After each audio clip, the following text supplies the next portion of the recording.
All righty, we are now live. We've got a let's take a look at some different camera resolution here. That should be a little bit easier on the eyes for everyone. Thanks for joining in. Let's go ahead and update that to a little bit higher definition as well. Got a nice little live stream here going on for you. I'm going to go ahead and have the external microphone built in. Hopefully you guys can hear me. I also have my dog here. Is here happy to watch this Cardinals game with us. We have a couple of plays made by the Bears on their first drive. So Marcos Labrado is going to be here joining with me shortly for those who are tuning in, or I should say tuning in. But right now my dog is wanting some attention, but we can talk about the Cards. Coming into this game, the biggest concern, obviously, I think for many Cards fans was the outcome of a couple of games. So for people who are wanting the number one pick, you would probably need to have the Carolina Panthers win 2 of their last 3 games, given their lowest strength of schedule. You would also need to be looking at a team like the Washington Commanders, potentially losing a game, given that Arizona right now is a 1-game lead, but win a game and all of a sudden, you might not be picking third, might be picking fourth. You lose out for the season. So the Commanders making a huge comeback, down by 27 plus points, gives Arizona a little bit of buffer room, which is awesome to be able to have if you're a Cardinals fan. I am going to be having one headphone in for the mic and one listening to the radio call. So we'll see at least what we have with each of those, but that's always usually how I listen in. Let me get this guy all set.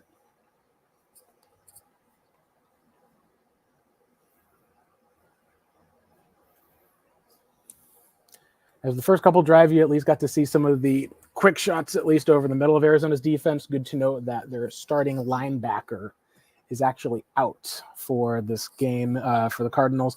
Not just their big acquisition in season, or I should say preseason, which is Kaiser White's out for the season. Josh Woods is also out. So we're talking about Arizona getting down to kind of their third string at inside linebacker, unfortunately.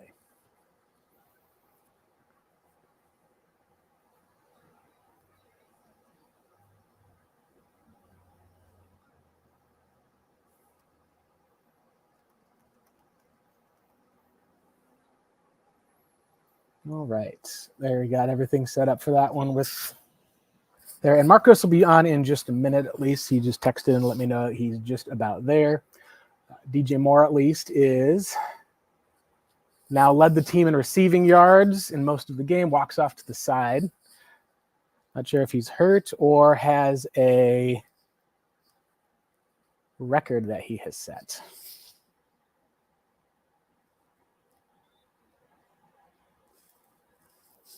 Without DJ Moore, that would be a huge loss for Chicago, obviously, because that's the one guy that you feel like can consistently get open and can separate on the team. Since Cole Kmet's not his game, he's a good route runner, but not an elite type of route runner. So.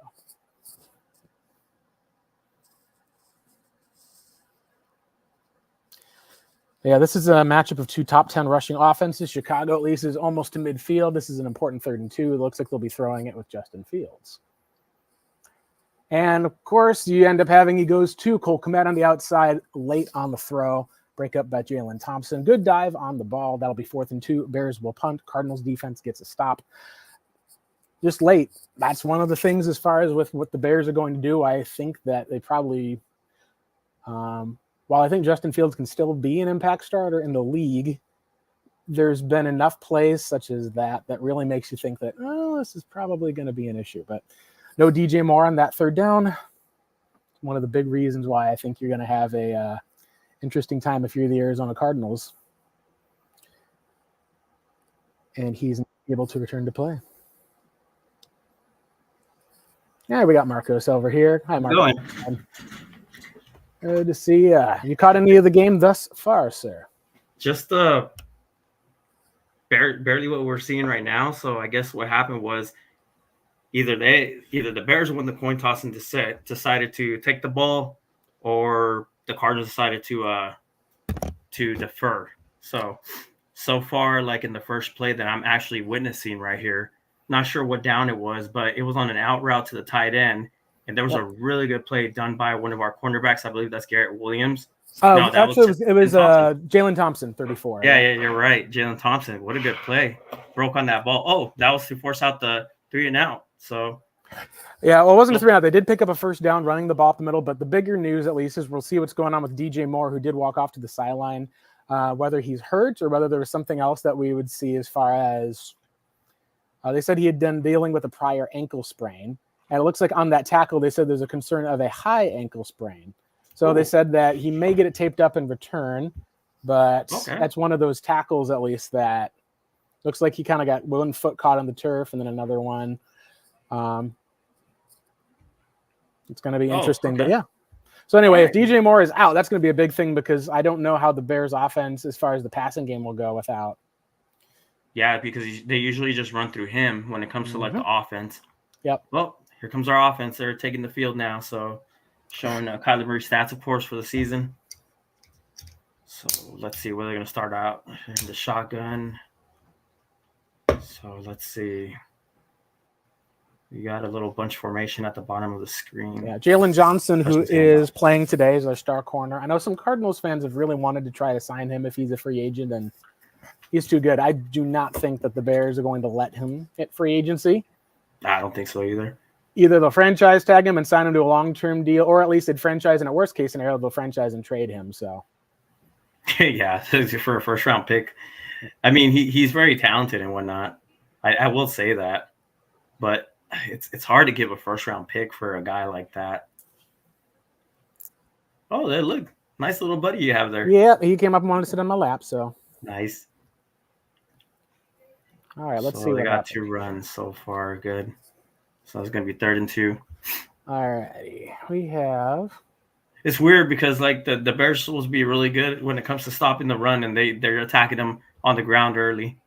Yep. This leads me to tell. This tells me that they're trying to see if they can establish the run early. Yep. And then we have a last second at least of that one. The Washington Commanders had been leading by 1 point. The Jets made a big play down the field and kicked a field goal. So the Commanders is still at 4-10. If the Cardinals beat the Bears today, Marvin Harrison Jr. may be off the table for Arizona. The Commanders have played a weaker strength of schedule. Now, that being said, there's a big play, at least for the most part, at least for Arizona. It looks like we got the first down. Yeah.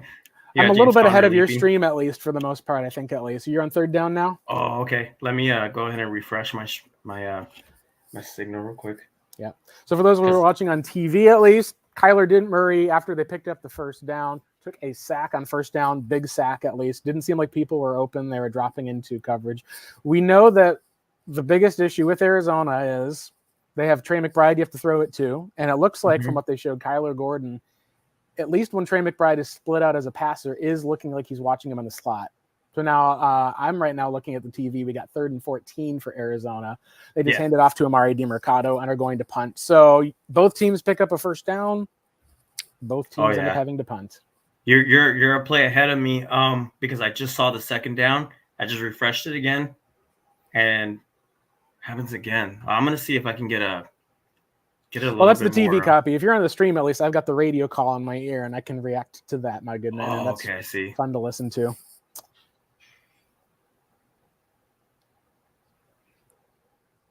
Yeah, there was at least some decent protection for Kyler, but that was one of the issues is when the Bears are coming to coverage, they've improved massively in terms of coverage over the last 5 to 6 games this year.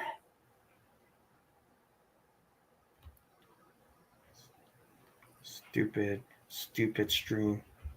It's like I said, I'm watching it on NFL Plus.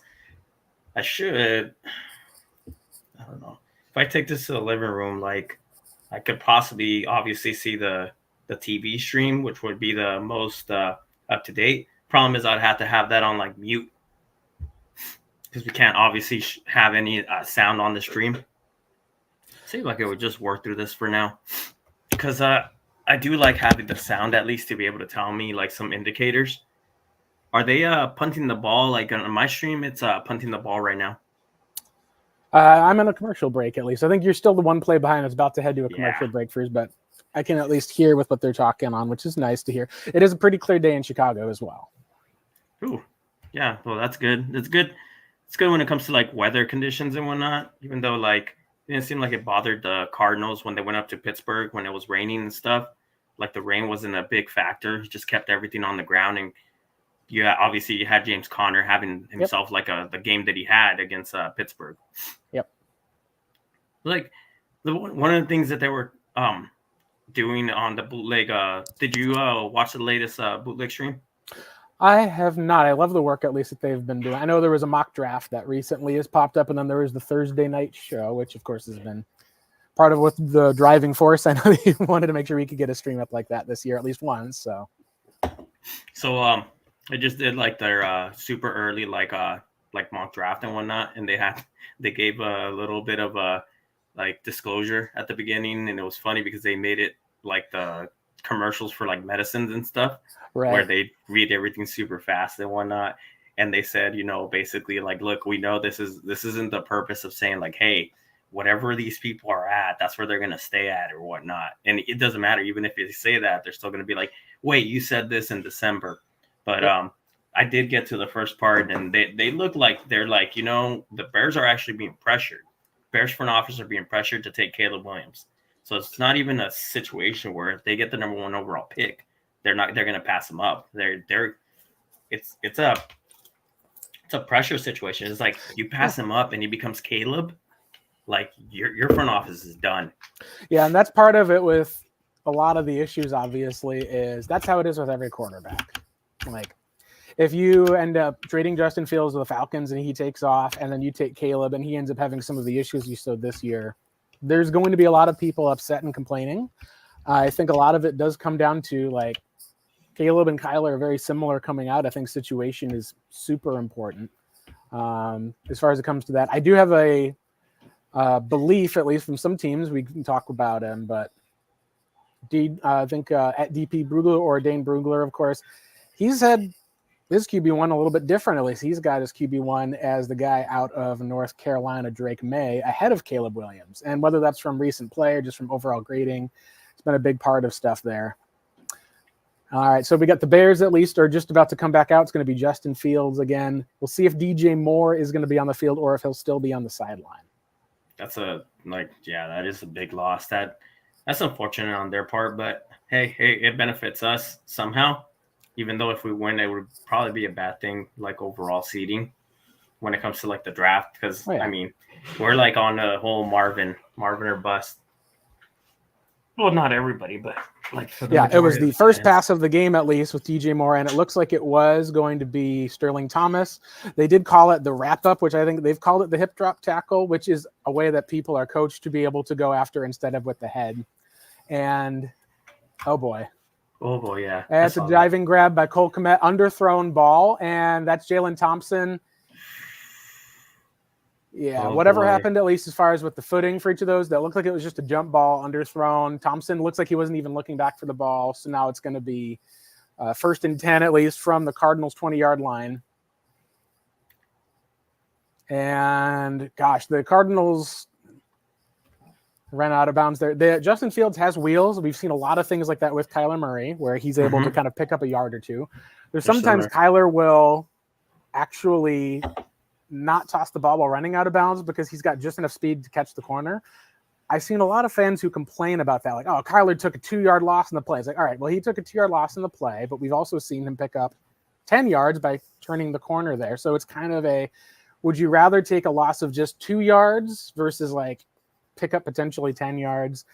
And we see more often than not, he picks up either positive yardage or gets back to the line of scrimmage. So DJ Moore definitely, and I'm seeing now, is not on the field. Yeah. Got dinged up earlier. It will be interesting if he gets taped up and comes back, but it looks like he's got Lauren Elkman is reporting at least right now. And it looks like DJ Moore, he's testing that ankle out. He's got a little bit of wincing on the side, but he's got a huge wrap around there, whether to keep it warm. I am not sure if we're going to see him again today. He's, as his helmet off, is on the sideline, still is working somewhat on the ankle. So it makes me think that we may still see him. He may take something for the pain and come back in, but we'll find out exactly how good he is with that. I think if it does come down to it, it'll probably be like a halftime decision. But I don't know how effective he would be. Just wait and see. It might be at least that it might just be that they're already down in field goal range. They could hold them out for this drive, and then we'll see what happens with Arizona. But yeah. So the Bears have been using a lot of their 2 tight end sets for the most part. They just ran and picked up that first down up the middle, which is one of the issues I think with Arizona is I understand why you don't run the ball every time against them, but you can pick up huge yards on the ground when you are playing the Cardinals this year. So second, what down are you on? I'm on second down. Yep, second down at least for the Bears. Oh, he just overthrew. Fields he threw it out of bounds. And a flag. I'd see if the flag was an offensive pass interference or if that was in Arizona. It looks like Fields was outside of the pocket, so yeah. I didn't see us even hit him.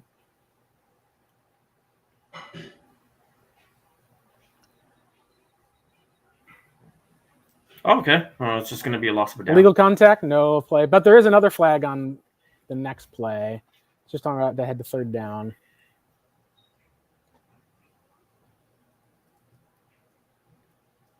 Ooh.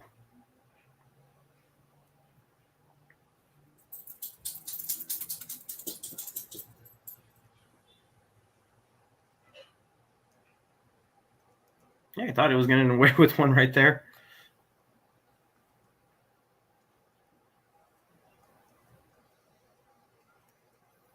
Yeah, they put Darnell Mooney in the backfield, it looks like, 3rd and 6 from goal. And that is a sack for Fields. But there's a flag. God. And it looks like from there, it's number 24, Sterling Thomas. And DJ Moore is now back in the game. Yep, DJ Moore's back. Of course he is. Jesus. Come on, Thomas. And looks like, let's see what we have now. We've got. Yeah, that's ridiculous. Let's see how he was holding him too. If it was like on an out route, it's funny how I always like watching these flags whenever they flag a defender and then they get mad. They're like, "Oh, that's BS." It's like, yeah. Well, some of it is you have guys who will be interfered with and get held, and so there's calls that can go both ways. Other times, I agree with you that you're playing the game. Your emotions get into it. You're like, I did the same thing last play. Well, they weren't looking at you last play. It's just kind of an expectation. You got caught, yeah. And that was a pretty egregious I do think that was a pretty, like, this is kind of where I'll say, ticky-tacky for some stuff. I do think that he did probably hold on a little bit too long there for Sterling Thomas. And Fields is under pressure. He's running out to his left, and he's wide open. Also contained onto the left side. Yep, and that's one of the things about pass rush, at least we've seen with Kyler Murray, if teams will try to get pressure. It looks like their Dennis Gardeck got pressure. The edge was not held on the other side. He felt some of the pressure from that side and ended up, doesn't matter. We've got Seth Cox, at least, is sending out a funny message saying, oh, they wanted the Bears to get a touchdown, which I'm like, I don't think that the refs work like that. But it is funny because, like, again, maybe you get a holding call on third down for a ball that wasn't even near the play, and there you go. It kind of baffles me that, like, a lot of these Cardinals defenses have not implemented like a QB spy in certain situations when it comes to like these mobile quarterbacks who are going to take off.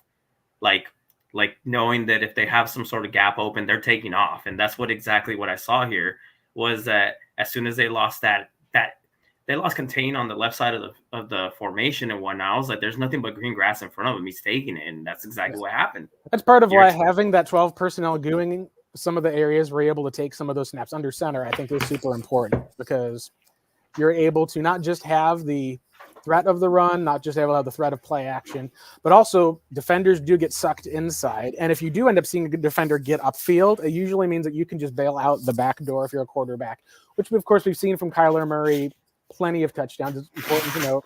Justin Fields, similar type of athlete to be able to make those, and he picks up a rushing touchdown. Cardinals are going to be down 7-0. We'll see if the extra point at least is good, of course. But it's been an interesting day. I was watching to see, and it's been a good day so far. If you're a Bears fan, the Carolina Panthers came back while down, picked up a tie game with the Packers. Packers end up driving down to kick a game-ending field goal. So the Panthers at least will now fall to, I believe, 2-13 on the season. Yeah, 2-13. We still have the New England Patriots still play tonight against the Broncos. They have the number 2 pick with a 522 strength of schedule. Cardinals, of course, have a tougher strength of schedule than any team. Good news, though, for Arizona, at least, is that the Washington Commanders have at least benched their one quarterback, Sam Howell. Jacoby Brissett nearly got a win today. So for those of you who are hoping to tank for the number 1 pick, getting that trifecta, nothing that went your way, at least for the most part, for Cardinals fans. But we've been saying this for a while, that they're not the worst team in the NFL. And that team, at least as far as for how they've been playing, at least for the most part, has been the Panthers, and it would not shock me, honestly, if it is the New England Patriots, if the Panthers can wheel one out against the Buccaneers last game of the season. Boy, does everything change, like, during the preseason, during, like, off-season, right? Like, it's almost as if we need to stop making these type of, like, assessments during, like, the off-season based on what people say and what they draft. Like, there was no talks about the Carolina Panthers not only being the worst team out there, but there was a lot of talks about the move to, like, move all these assets to try to get Bryce Young so they can get the normal. They were like, oh, they got the quarterback. Oh my God, there goes them being aggressive. I forgot what the coach was that got fired. Yeah, Reich, and everyone thought he'd assembled a pretty decent staff. It feels like it was a marriage of coach, quarterback, scheme, and a lot of it feels ultimately, like from what reports have come out, there were issues with the Panthers overall. The ownership wanted to move in one direction, the coaching staff a different one, and you need to be on the same page there. Exactly. All right, so there is a no gain. I think it was a first down at least, unless I'm mistaken, for that. First down at least over there for Arizona at the 25-yard line off of the kickoff and the touchback. All right. Let's go offense to see if you guys can. All right, let's see. All right. Here we go. More. Nope. We got him under center. Sweet. Yep, Single Tyler's back formation. under center. See, you're on Dale Take Moore. the handoff. Ooh. Okay. Come on. Downfield. Oh, it was in his hands. That came off of his hand a little weird. It was a good route by Trey McBride. He should have had that. The ball just seemed like it hung in the air a little bit too long. Mm-hmm. There was a defender there, but yeah, the defender made a good play on the ball too. But that ball needs to be out, and not just I say out sooner. I think the ball was out on the right time. Throw looked like it wobbled for one reason or another. Yeah. You've got it's like another thing set up at least on second down. Got Kyler back there. Well, they're really getting them on that left side of the formation. Oh, good move. Yeah. I think what's going on here is they're trying to hit like that wide to the left because of those bunch formations, and they're using them as like lead blockers and somewhat. Yep. They're at least able to, it looks like, getting some of the – looks like they're getting some defenders sucked up into the middle to try to make some of their play action game work. It's now 3rd and 1 for the Cardinals here. Let's see if they can pick up the first down. One thing that I will say about like when it comes to these, they're under center again. I'll say it right after this because see if they run it up the middle. Oh, good. No, he faked it. See, yeah, that's Murray's running. That's and what there he got that part of the game. Trey McBride. So yeah, again, this is part of these are layup type of plays. It's 3rd and 1. You can pick up about 8 and 9 yards or so on that just from that play, which is great. We haven't seen any targets for a wide receiver yet. Now, there's only been obviously about 5 or 6 plays, but just noting at least there hasn't been any wide receiver targets yet. We'll see if they are able to get anyone involved today. Did you see the way he had to turn on that? Yeah, it was nice. Like he had to turn back against his body and get around the defender to have that visual, but it was nice. All righty, let's see what they have dialed up here. Trips right. Looks down to Michael Wilson on the stick route. Michael Wilson and so that's a drop by Michael Wilson there because that looked like it was a perfectly thrown ball. You need to go and come back to it and get that. So, that's rough on him because that was the first part. I just said we didn't have a target to wide receiver, and there goes Michael Wilson. So, that was pretty rough. Yeah, rough drop. And all right, took him out of the field. Probably going to run the ball here on 2nd down, I would guess.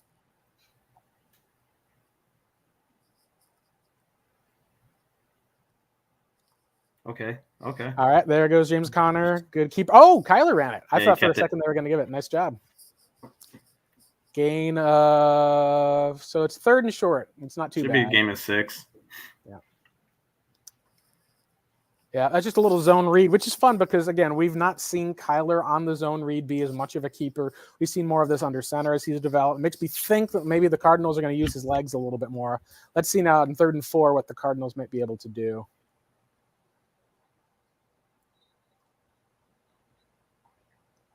All righty, we're at midfield. See if he can pick up He's going. He's going. Oh, and deep shot going there. Tomorrow he's got. Nope. He turned his way. He turned his back. Turned all the way around. It looked like the defender got there first, and I don't think the defender got there early. I think the defender got there on time.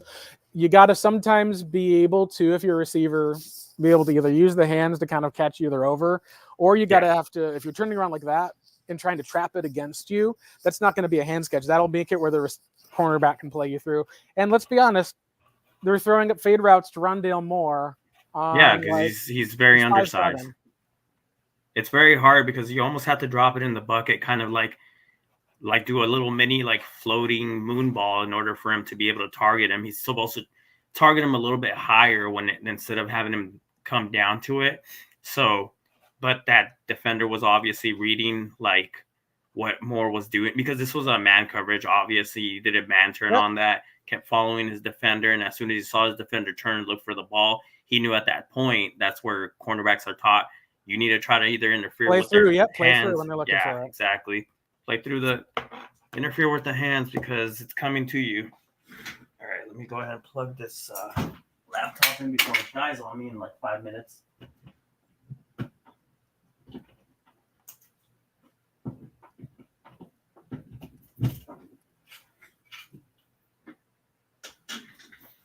I'm over here finagling with all this. All this stuff is like my sister's stuff, like The Office and everything. And I'm trying to figure out what goes to what because I'm trying to plug in my second screen so I can see if I maybe could stream it on the like one of the monitors instead of having it on my phone.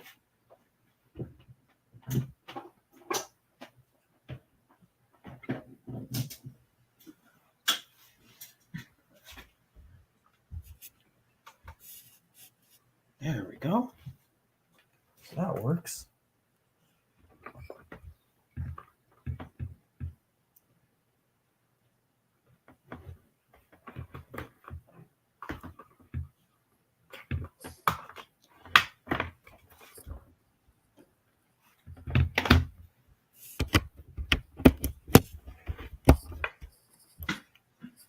Yeah, I think one of the things, at least, and this stands out on that last drive, the Cardinals had 2 first downs that Kyler Murray gave. The pass protection held up. They're able to run the ball effectively. It's third down, and on that 1st and 10 play on that stick route, and 2 drops. One with the shorter Rondale Moore, and then one by Michael Wilson. At least he should have held on to that one. And I know a lot of people at least have loved Marvin Harrison Jr. I think it's important to note, like, they're not going to. Not going to be easy, at least for the most part, if having to be able to say that they need a pass rusher and maybe an offensive lineman and a bunch of other needs and stuff. But anyway, DJ Moore's still back on the field, at least there. He has been doing pretty well overall. So that's something I think that we'll watch if he gets a target, because some guys, at least, they go out, they make plays, they continue to play through it, through the pain. Other guys, like, they come out and they play through it, but they're not making an impact the same way. So yeah. I agree. Let's see how they start off with the Bears on first down. Now, remember, the Bears are going to be a run-heavy team. They run it up the middle, and there's a huge lane right up the middle. That's one of the things, at least, that's there, and that's a first down, I think, right there. So, yeah, that is a rough because it takes out a good punt that you had. You've had them backed up inside the 10-yard line. Now they got plenty of. They got themselves out of it, pretty much. Yeah, I agree that the Cardinals do have a lot of needs and whatnot. Just whole hard for me to say for like another like draft or another like. So I'm kind of getting like tired of like, you know, having to like pass up these draft picks that we know either are going to pan out or have a high chance of panning out. Another run up the middle. There's a lot of space on that left side, at least there. So got him on the edge. Yeah, I'll take a look and see at least what's going on with some of the areas post this, but it looks like they're running at least toward Arizona's. I'd say the weak side linebacker spot is what it seems like. I'll take a look at least on the if there's a replay that pops here to see there, but Yeah, it looks like at least they're that one. They're running right toward the defensive tackle on that first route up the middle, at least. So, all right, we got second and 8. Obvious passing down right here. Play action. There's a fake at least there. It was Cole Kmet and right a deep there. shot. And there's a nice Cole Kmet. He hit it, thread the needle right between the high-low coverage, found the soft spot in the zone. That's part of when you have a good running game that's gashing you up the middle. Those play action fakes are going to take a lot of defenders out of it. So that's something where the Bears now got another first down. They're on the move again. And this, Marcos, is where, like I talked about, if the Bears coaching and turnovers were going to be bad for the Bears, and that's one thing. But at least as of right now, they're at like 120 yards to only 38 for the Cardinals, which is, given the rushing offense versus the rushing defense that Arizona doesn't have, it's not too unexpected, unfortunately. Yeah, I think it's more of the Cardinals have to make some of those big plays of get a sack, force an interception. And if you're not going to be able to stop the run, there's no chance of that. Yeah, there's no chance of you ever having any success. If you can't stop any team on the ground and whatnot, that's where they're just going to control like the whole time of possession. And yeah, just like you said, it will come down to splash plays, but it's not like something that you can just count on. You can make certain calls to try to heighten that, ability to be able to force those turnovers and whatnot. But that it's a lot of situations where like you call those type of plays and you get gashed even worse with those. Yep. Next play out of the pistol there. There's a right side move by, and that is, I think, Roschon. So they're looking at the draft order, at least. The Bears are picking first with that trade with Carolina. A second pick, showing that on the screen, is expected to be Drake Mason. Caleb Williams is still expected to be. I've still said that I could very quickly see those flip-flop. Caleb has a lot in common with Justin Fields as far as similar to how they at least are able to run, similar offenses they played in college, similar mobility. Whereas Drake May is more of the pocket assassin over the middle of the field. If you want to think of your ultimate Kyle Shanahan type quarterback, that'd be him.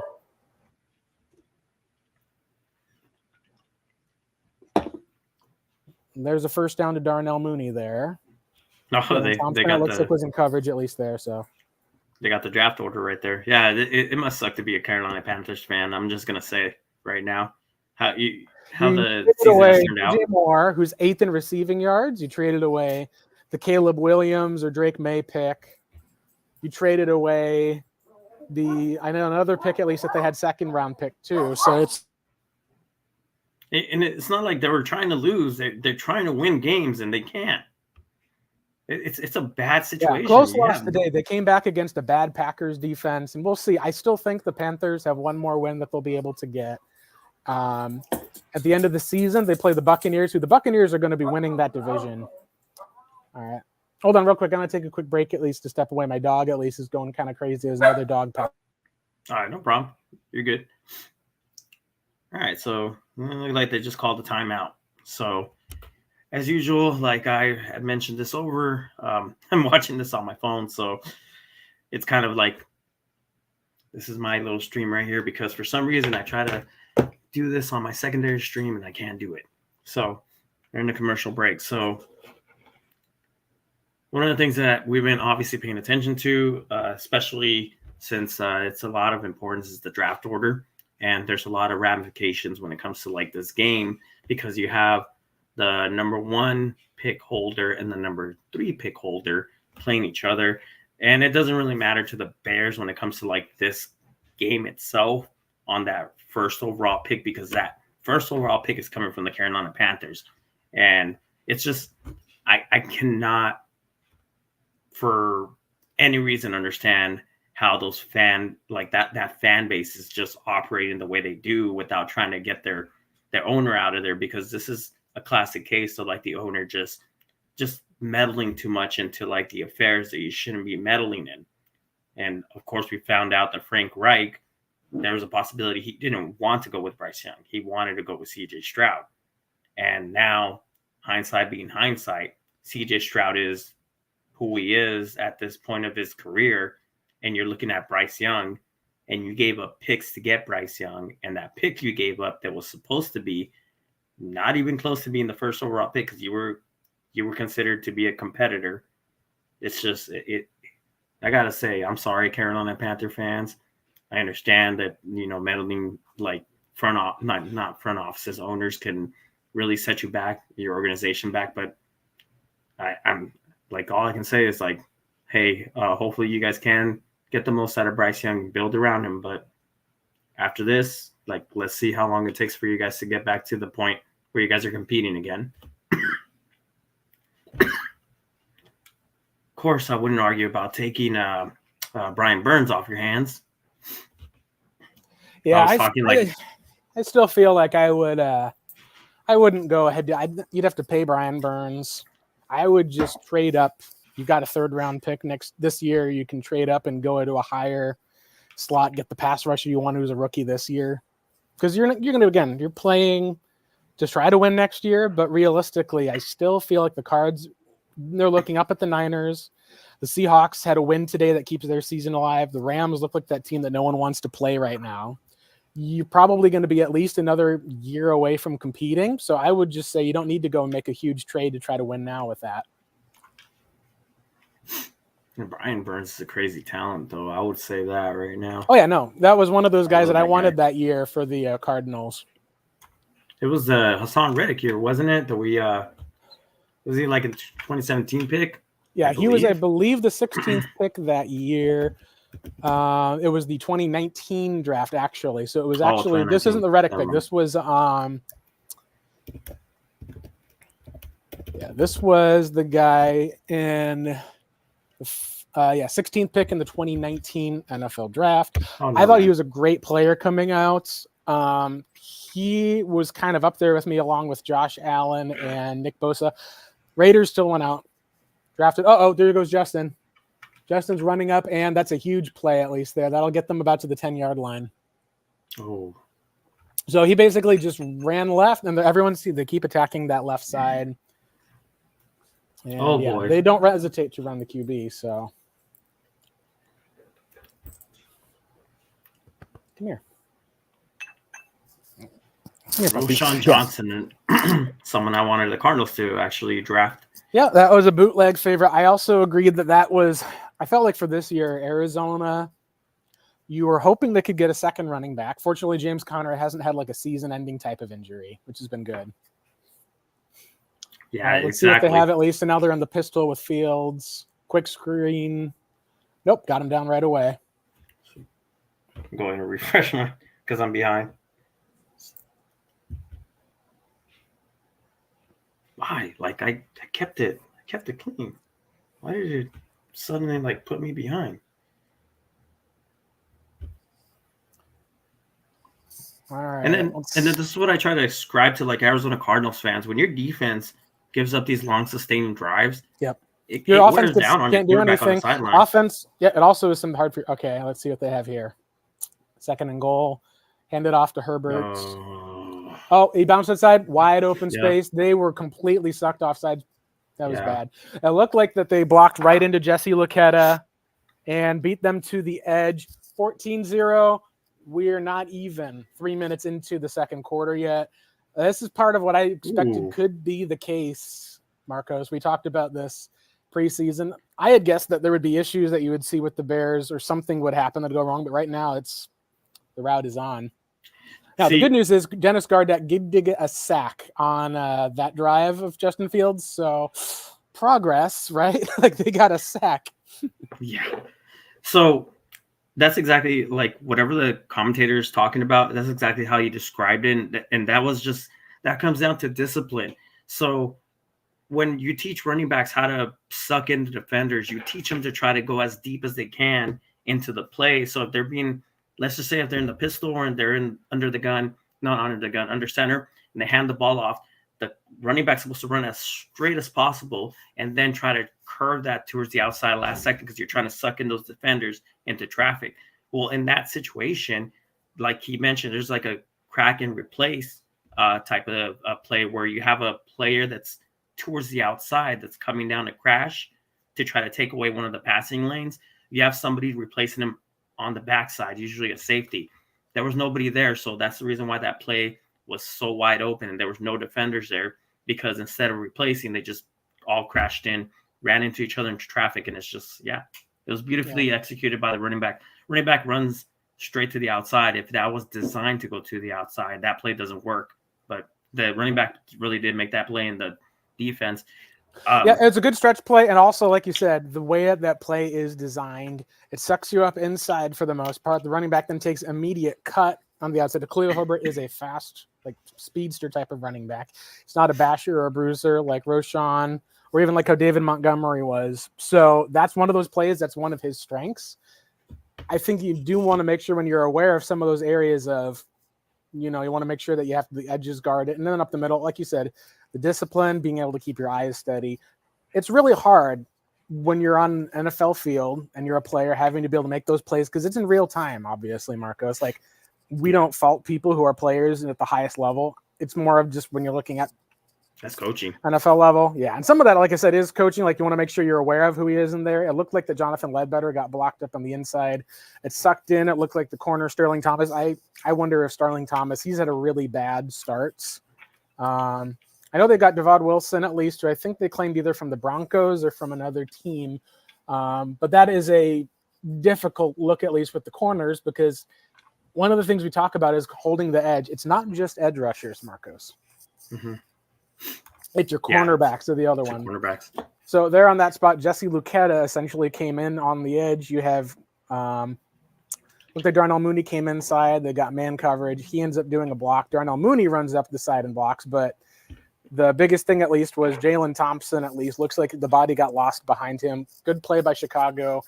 Like you said, that is one of those things of coaching where Chicago's offensive coordinator there did a better job of coaching, and guys were able to get blocks. But it's a good play, at least, to be able to design against this Cardinals run team. Now, let's see what Kyler and company have. If he's going to end up back under center again to start this series. Oh, man.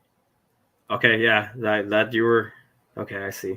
Because I'm barely watching that replay of that same play. God. Yep. Yeah, you just got the replay a little bit before you did there, but yeah. All right, so there was no completions to the receivers. We did have a target. There were two technically drops or others that were popped up there.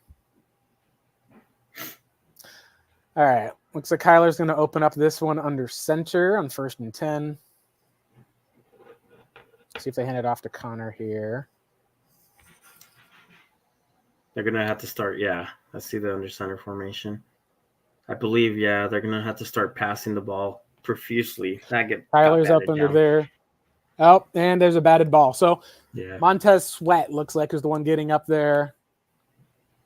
Elijah Higgins, I think, was left in the either blocking or was out to receive that pass from there. Yeah, so that's part of the when you call running like the off tackle zone. Those are some of those little bootleg plays that you see Jared Goff and Stafford do all the time. Just Dikembe Mutombo'd that one. Jesus yep, he Christ. did. He's taller. Like Kyler tried to even loft it over his head, but just didn't end up getting it there. So I think that's part of the thing is Kyler's learned to navigate some of those. Just sometimes it's just tough because sometimes you have to like arm angle that, and that's one of the reasons why. Like if you're talking about what people have talked about, and I talked about this with Tim Ring in our last show. We've seen some of that ability, but there is still limitations that are there, and you have to be able to have the arm angle that can throw, or if you're a taller guy like Drake May at 6'4" and you're then lofting it over, you've got an extra. He's got probably about half a foot on Kyler who's a 5'9" versus a 6'4" guy. All right there. So then that's okay. Looked like Kelvin Beachum was actually on the field there. That's interesting. Well, Kyler's throwing it again. Wait, what was is DJ Humphries out of the lineup or what's going on? I think they brought on the 13 personnel look. So what they'll do is they'll actually have a tackle eligible, which means that he's technically a tight end, but he is a tackle. This is one of the games that the Cardinals ran to perfection. Was the Cardinals up against the Seattle Seahawks in the Bruce Arians' first year, that 2013 season. It ended with that big throw to Michael Floyd, but people forget Bobby Massey came in and was basically a tight end, but blocking so that you can run the ball, which without Jeff Swaim in there because he's out for the season, that makes sense that you're probably going to take Elijah Higgins, who's more of a pass catcher, off of there and get a little bit of, there's a Amari DiMercado caught it there, but gets tackled there. All right, I'm it's going not to be third getting down and what's the design here. Let's see. it looked We're like gonna that look at one the end was. zone angle. I think that design got blown up just from at least with the pocket. Kyler looked like he was just trying to, couldn't even look downfield, dropped his eyes. I mean, he had. It's just hard because of the angle that they gave. They gave the end zone angle instead of like the wide angle, but it looked like he had like the options were like down Yeah, it the looks like the field. Bears are almost like they're having to pass on each play to try to get back in it. This is kind of turning into like a. You got to get back to being able to run the football effectively, but yeah. So then that punts at least. It's wow, midfield. So the Bears are only about 20 yards away from kicking a field goal. If they do score here on this play, then you're down 21-0. Like, we're going to start talking about will Kyler come out after halftime as far as like, because right now you're in a spot where you need to get some positive plays, go back your way, get a stop, be able to, if you can get a pick, get yourself back in the game, that'd be best. But right now it's all Chicago and Arizona. Like we said, it looks pretty broken on offense right now when they're not able to run the ball. No, they were trying to establish that earlier, and they had that successful drive that unfortunately that like sputtered and whatnot, but they had something going there, and unfortunately they I mean, you can only run the same type of game plan for a while before the defense adjusts. That's exactly what they did. I don't think you don't have a game plan. Like, your receiver, once they're starting to rush the passer in these third and long situations, you're going to have to either make passes under pressure or make sure you're not making a terrible mistake. And, credit Kyler, didn't throw a pick six, was able to get them into a punting situation, got some positive yards. But yeah, but they're going to have to start chucking it down the field now. They have no choice. Yeah, that's why I think we'll see what goes on with this drive. If the Bears score a touchdown here, maybe not to say that you give up on the game, but I would almost revert to, we're not going to let the score dictate our game script. We're just going to have to work on running the ball, getting back in there. Even if you're trying to get back in or win at the game, you don't want to get into a spot where Kyler's dropping back 40 times, because as we've seen in the past, when Kyler drops back 40 times, not only is it not sustainable where you can get hurt, it also is a place where the Cardinals do not have the receivers to do that 40 times a game. Yeah, exactly. So they don't have the receiver. Look, I'm not against like what the receivers do and they can do. There's some limitations they can do, and it's not, some of it's their fault and some of it really isn't, because that's not what their skill set dictated. That was just bad front office. Like, let's just be real. It's just Steve Keim thinking that that's going to be bombs away every single down because he has a quarterback that could throw it like 70 yards or 60 yards down the field. But like at the same time, like, that's exactly why you need that big, tall, like, presence, because in those situations and circumstances, a lot of wide receivers being called open means like they only have like 1 yard of separation, but the direction they're breaking from, they have a step on their defender, and the quarterback has to be able to throw them open or fit it in a space where they can only catch the ball. And we're not seeing enough of that. And unfortunately, the only person that can be trusted with that is Trey McBride. That's why he's getting most of the targets. Yeah, and this is part of what we've talked about the Cardinals as a takeover.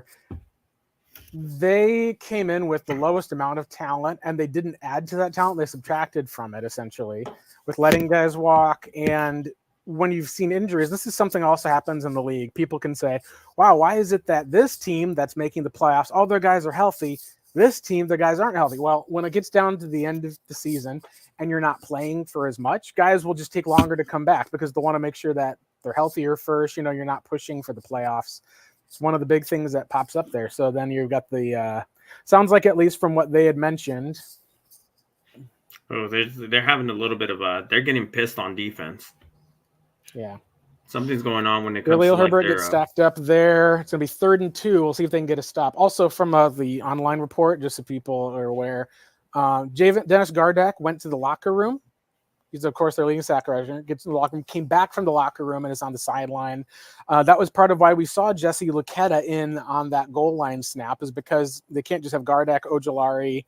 Maybe it was even Collins who went out there actually into there. Looks like, at least for sure, Collins is back in there with Ojulari on the other side. And Collins got swallowed up there by a pulling guard. Looks like the guard may have hit his head. Wait, this is the second down play. I'm a little ahead on. So this one with Roschon, first down. So yeah, he's a big guy. He runs fast. It was like you said. I think James Conner is an all-around more athletic running back, but he's a good, like, hey, we need a guy who can run and carry the ball. And Amari is our third down back on passing downs.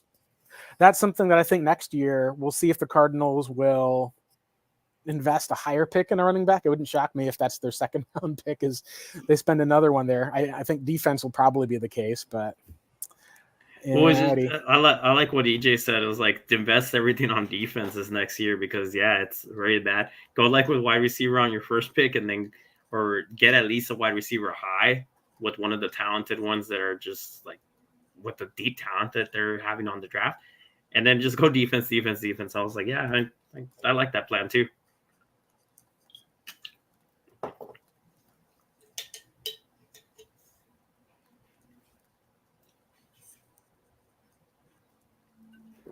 Yeah.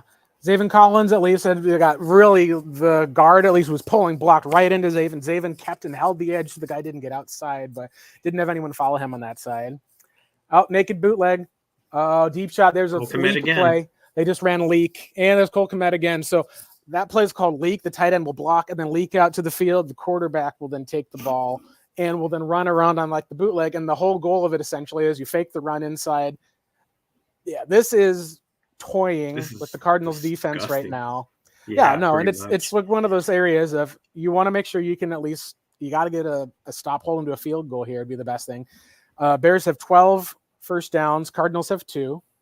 He has 100 yards already. Yep. That's sad. No, we talked about I think it was Seth Root and Jeff Cox in their podcast. They make picks for fantasy or for betting purposes. They said you could probably take the over on most of Justin Fields' statistics because Cardinals are not good against the run, and the likes of Justin Fields is best when you get a strong running game and he can able to pass it to guys.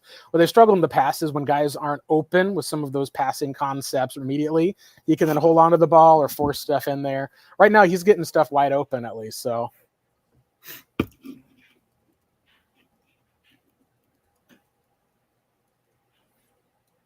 Jesus Christ, those numbers are just. I'm looking at all the numbers. Again, they said this defense is 31st in the league, and I would argue that they're basically 32nd because they have the absolute worst overall defense because they're bad against the run and the pass. All right, there's another plow forward at least. There was some Johnson, I think at least. I mean, there were some things that you could say about this defense before, or at least be able to say, hey, they might be being held back by the scheme at some point, and at some point the talent is the issue. But there were some things that you could take from it, but it's hard to even say that about this defense right now. Yeah. We don't have a stud in the defensive line that could just... All right, 3rd and goal. This is where we got to get a stop here. All right, Fields is under center. Okay, he faked it. He's holding onto the ball. He's going to his right, and it's a wide open Mercedes Lewis in the end zone. Nobody covered him. It feels, Marcos, like I don't want to say that's the game because we've seen this team come back from bigger points.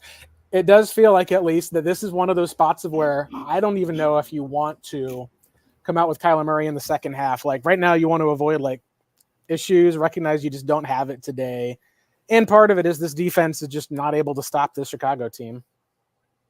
Just disgusting. This is bad. It's just that we've seen this happen already 3 times in the last 2 weeks, and something like this is what the sideline needs to look at like. And this is where I'm having my issue with Jonathan Gannon. Yeah. He's watching this happen. He's not getting animated about it. He needs to get his defense either in the locker room in the halftime or just get on the sideline. And something needs to happen about these defenders just like being lost in the back end because this happened 3 times already. It's the running game. Guys are getting faked out. Their eyes are peeking into the backfield, and that means guys are getting open. Some of it, too, is you credit Justin Fields. It was a great play-action fake. He had held onto the ball, at least made it seem like he didn't have it. Still had the athleticism to get out and run to his right, and then threw back across his body. Of course, it was a wide-open tight end that no one was on. If someone covers him, that's probably going to be a spot where Fields is going to probably run out of bounds, but it just looks like this isn't the spot where, again, teams playing some broken football today. It's again, we said this is cold. It was on the road. And so far, Bears have come out at least and been able to do everything that they were capable of, which is... with no resistance whatsoever. Yeah. Something's going on. You see that the players are the ones who are yelling at each other on the sideline, and Nick Rawlins, like being as young as he is, I'm not sure if he can command the respect from the defenders, mostly because of the fact that they think, well, your coach is the reason why you're in this situation. And like I don't see him being able to like tell these players, yeah, you were a failed player in the league. Why should we listen to you? The scheme's not working. Yeah, and we're not Buda working. Baker was actually going on. They showed on the TV copy. He was going and yelling at some of the guys that were there. Yep, and I think that's something that, again, you can keep going even when it's not there. There is also the real element of like, best example I can think of is if you're in school or if you were like a student, at least when it gets to the end of the year and it's like, hey guys, we're just going to do a study session for the finals, and everyone's just talking to each other, and like the teacher's not teaching you anything new. Kids aren't having to like worry about the finals so they can study at home. Like sometimes you just get what's it called, like a movie day in class. It kind of feels like there's been no movie days so far for this Cardinals team heading into this year. They've been competing, they've been playing hard. This is the first game where it feels like that they're just being kind of outworked by not a superior necessarily team like the Niners, but maybe it is a team that at least is better than them when it comes to at least being able to right now defend the run. And we've had some missed opportunities with the receivers. Right. Like at least last week, you can kind of either give the excuse that like, hey, the Niners are if they're not the best team in the league, they're somewhere in there. And you're going up against the Bears, who had no expectations, and we're down 21-0, and the defense is just getting frustrated out there. Yeah. Something's not right here.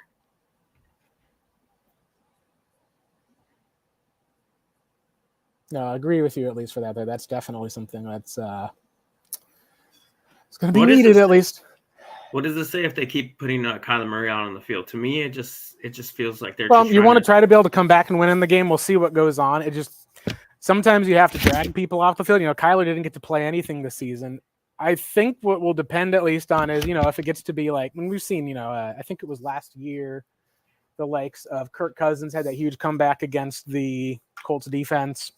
Teams will probably let up. Like we've even seen today, we had a 27-0 type of lead that the Jets surrendered to the Commanders. So it would not shock me if that ends up being one of those things that pops up. But the other thing, at least I've noted, is that when the Cardinals are down some, Kyler will usually take off. It's kind of like they need to get some production, need to get something moving if guys aren't separating. We've seen him run in the past. Makes me think of the New England Patriots game where he did have that ACL tear because he was running too much. That's one of the things you got to do. Well, it's going to have to happen here because it looks like they're just going to go into like this up-tempo, like shotgun. Because you kind of have to at least. And that's what Kyler's comfortable with. But he also has been pretty good as far as he can make the quick throws. He's got a quick release. It's one of the things that's helpful. But like you said, it also can get sideways really quickly if you're passing all the time. There it looks like, is that Kyler taking off? Yep, Kyler. Yeah. Got a first down there.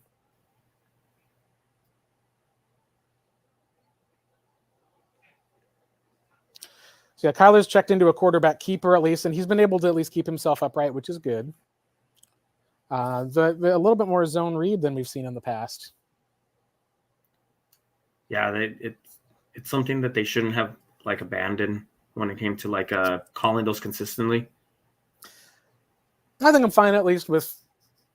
They just haven't, I think, called them yet because Kyler's still been coming back healthy at least. So that's something I think we'll have to see if that keeps up or not. But that's at least good that he's feeling healthy enough to it. We still see the explosion. Again, that was one of the things was you look at RG3, he never came back from that injury. So. Oh, that bad knee. Well, I think RG3's situation's like there's so much to that one. Yeah, they gave up a bunch of draft picks for him. They weren't able to protect him with the line. They played him while he was injured, essentially. There's a lot that you can talk about that goes on there. What was it like? Kyle Shanahan's dad, Mike Shanahan, he told him that he's not, because RG3 wanted to be a pocket passer, and he said, "You're not a pocket passer. You're not that. You're not a Brett Favre type of a player. You're more like a, he's more of this new type of like you have to be used in running situations as well because you have athleticism with your legs and stuff." That was when the zone read was making its first way, I think, into the NFL in 2012. In 2013, we saw some of it kind of. I think the Eagles basically had Finally culminated at least with the Eagles and I think even the Chiefs at least with a little bit of that, but it was less on that zone read and more on just some stuff out of the pistol. I think that was a big deal. All right. Another blitz coming down at least. All right, there goes Rondale. He slipped and he got some first down. Yeah, there we go. See, now they're going up tempo, so that's good. Yep. Well, you got to go up tempo in this result. So, and that's where you want to make sure you're staying in the balanced offense. Those are some of the areas that when Rondale was drafted, I thought they'd use him a lot for, where you got other guys that are opening up room short of the sticks. He can catch the ball short of the sticks. We saw in college that he would fight his way through tackles. Despite being small, he would have a lot of weight in that. I think the man was able to, I think it was that he was able to leg press like 600 pounds or something like that as a freshman, which is ridiculous. So. Something ridiculous like that, yep. Oh, there's James Conner up the middle. Good hole off of there. So that's where you're able to at least now see, like, just talking about that balanced attack on offense. Yep. He goes to the strong side of the formation. Yep. Following his block. Yep, that's beautiful right there. That is beautiful. I love when things are properly blocked like that, especially on the end, on the strong side of the formation where he's supposed to follow his blocks. Yep.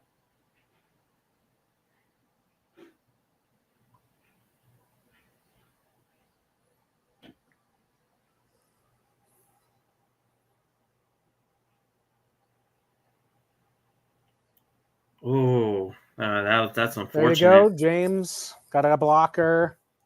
Oh, yeah, I think he almost had the first down there.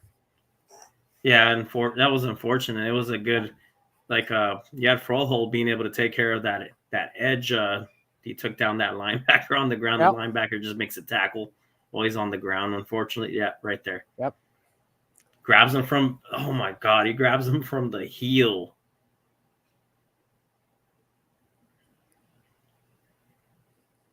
Oh, Kyler just moved out. They've got a wildcat look for Rondale Moore. I mean, it's a positive game, I guess. I mean, you're always expecting these to go for like 20 yards, and they go for like 7. You're like, okay, well, I mean, still, I guess that's a good. Yeah, that's interesting. So now it's 3rd down and 3.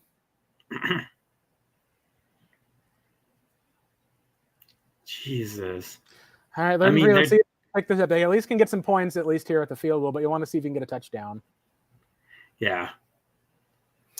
Yeah, it looked like they're going to pitch it to Kyler Murray, and then Kyler was either going to run with it or throw it, which is fascinating. I think that would have been awesome just to see that type of. Yeah, I mean, you have too. Right, Kyler Murray can take off with it too. Rondale's wide open. Wow! Now we're the ones who are doing this. James Conner out of the backfield, and he's getting there. Can he get? Touchdown. That was a beautiful. That was great because that was like, again, it's the right amount of touch to be able to float it over the line with the guys coming. He's obviously, they blew a coverage back there. And beautiful. Cardinals are on the board 21-7. A little bit of pressure now on the Bears to see if they can get another score before the half. Good that there isn't quitting the team. Obviously, we were looking at this like, you kind of need to score on this drive or else you're going to be like, you don't want to get shut out. So quickly as well. They did a good job. They mixed play calls up, where at least Unique moved the ball in a couple different ways. And we're able to get the score. So again, I've seen some people complain about Drew Petzing. You can't do these type of I won't say gimmicky things every single play call series, but at least being able to have the ability to throw that in and get a score when you're down is super helpful. I want to what I do like about what they went with that series. They went more up tempo and stop trying to do this whole let's walk up to the line of scrimmage and then let's make changes at the line. And more so, just let's hurry up and get to the line of scrimmage. Yeah, well, one of the things I think there's pros and cons to that. I think that up tempo is something Kyler's comfortable with. Sometimes you need it. It also can tire your defense out super quickly. That was one of the things that I remember before the Cliff offense really kicked in, when they started being able to run the ball with 2 tight ends more in late 2019. One of the complaints was Cardinals defense was not good. They didn't have Peterson, and Byron Murphy was a rookie. And teams would score, go up 7-0. Cardinals would come up, go 3 and out because guys were having trouble getting open. They weren't running it. They just go shotgun, boom, boom, boom. Defense goes right on the field, and they'd be exhausted by the 4th quarter because you want to make sure they get time to be able to rest on the sideline. Yeah, and that's part of where it is too under center. You want to make sure that you are able to hold on to the ball as well, so that you've got one of the things we talk about is You don't have to say that time of possession means you win the game, but what time of possession does is it's still you dictating it. Like the defense is reacting to what you're doing. And that's part of where, when you look at how the Bears, they've been able to run the defense. They've been able to have like 12 or so first downs. Arizona hasn't been on the field. They had to use that hurry up just because there's not enough time to be able to score if you're not able to go down the field. Anyway, for a lot of people, their fantasy finals, James Conner getting that touchdown is something that should help a lot. We'll find out at least if the Cardinals are able to make a play. There's 2 minutes left. And the Cardinals, of course, have not used any of their first half timeouts. I would expect that we might see Nick Rallis mix things up a little bit here with more of a unique blitz look. He might do his little drop back where there's 2 guys at the line of scrimmage. See if then he can kind of force if Justin Fields is going to. I think he needs to stop trying to get all like a. I'm not sure how many times he blitzed. He tried blitzing in the first quarter or so. I think he needs to just come down to just. Well, honestly, I can't even tell what their game plan is on defense. You got Jonathan Gannon looking at the clipboard. I was going to say whatever that. Yeah, Bears right now are just dictating whatever. Like Cole Kmet's been getting open. They haven't even gone to DJ Moore. They had Darnell Mooney was able to kind of get a little quick pass for that one. They've just been running the ball up the middle and then kind of tossing it to Cole Kmet, and they haven't even started really throwing a whole ton. So we'll see what goes on as far as with the look, because if they take off the gas pedal, we've seen before. Bears have had a couple of second half blown leads. They've been up big and they blew a second half lead, and Fields and company weren't able to make the throwing plays to get there. They just were dropping back 1, 2, 3 throwing, weren't able to pick up the plays that they needed. We're at a pretty quick game so far just because of how many first downs the Bears have gotten and then that hurry up. It's 2:22 left in the half. It's only 3:30, so we're talking about an hour and 15 minutes. Marcos, normally you look at about an hour and a half or so for halftime, but we'll see at least how that goes. Oh, good breakup. Yep, got that PBU. Jalen Thompson.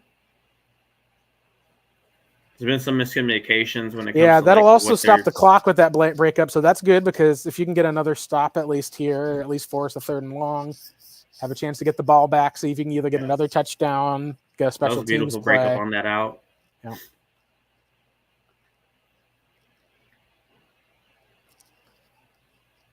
Yep, Jalen Thompson got that one there. All right, 2nd and 10 for the Bears. See if they throw it again. I would probably run it here.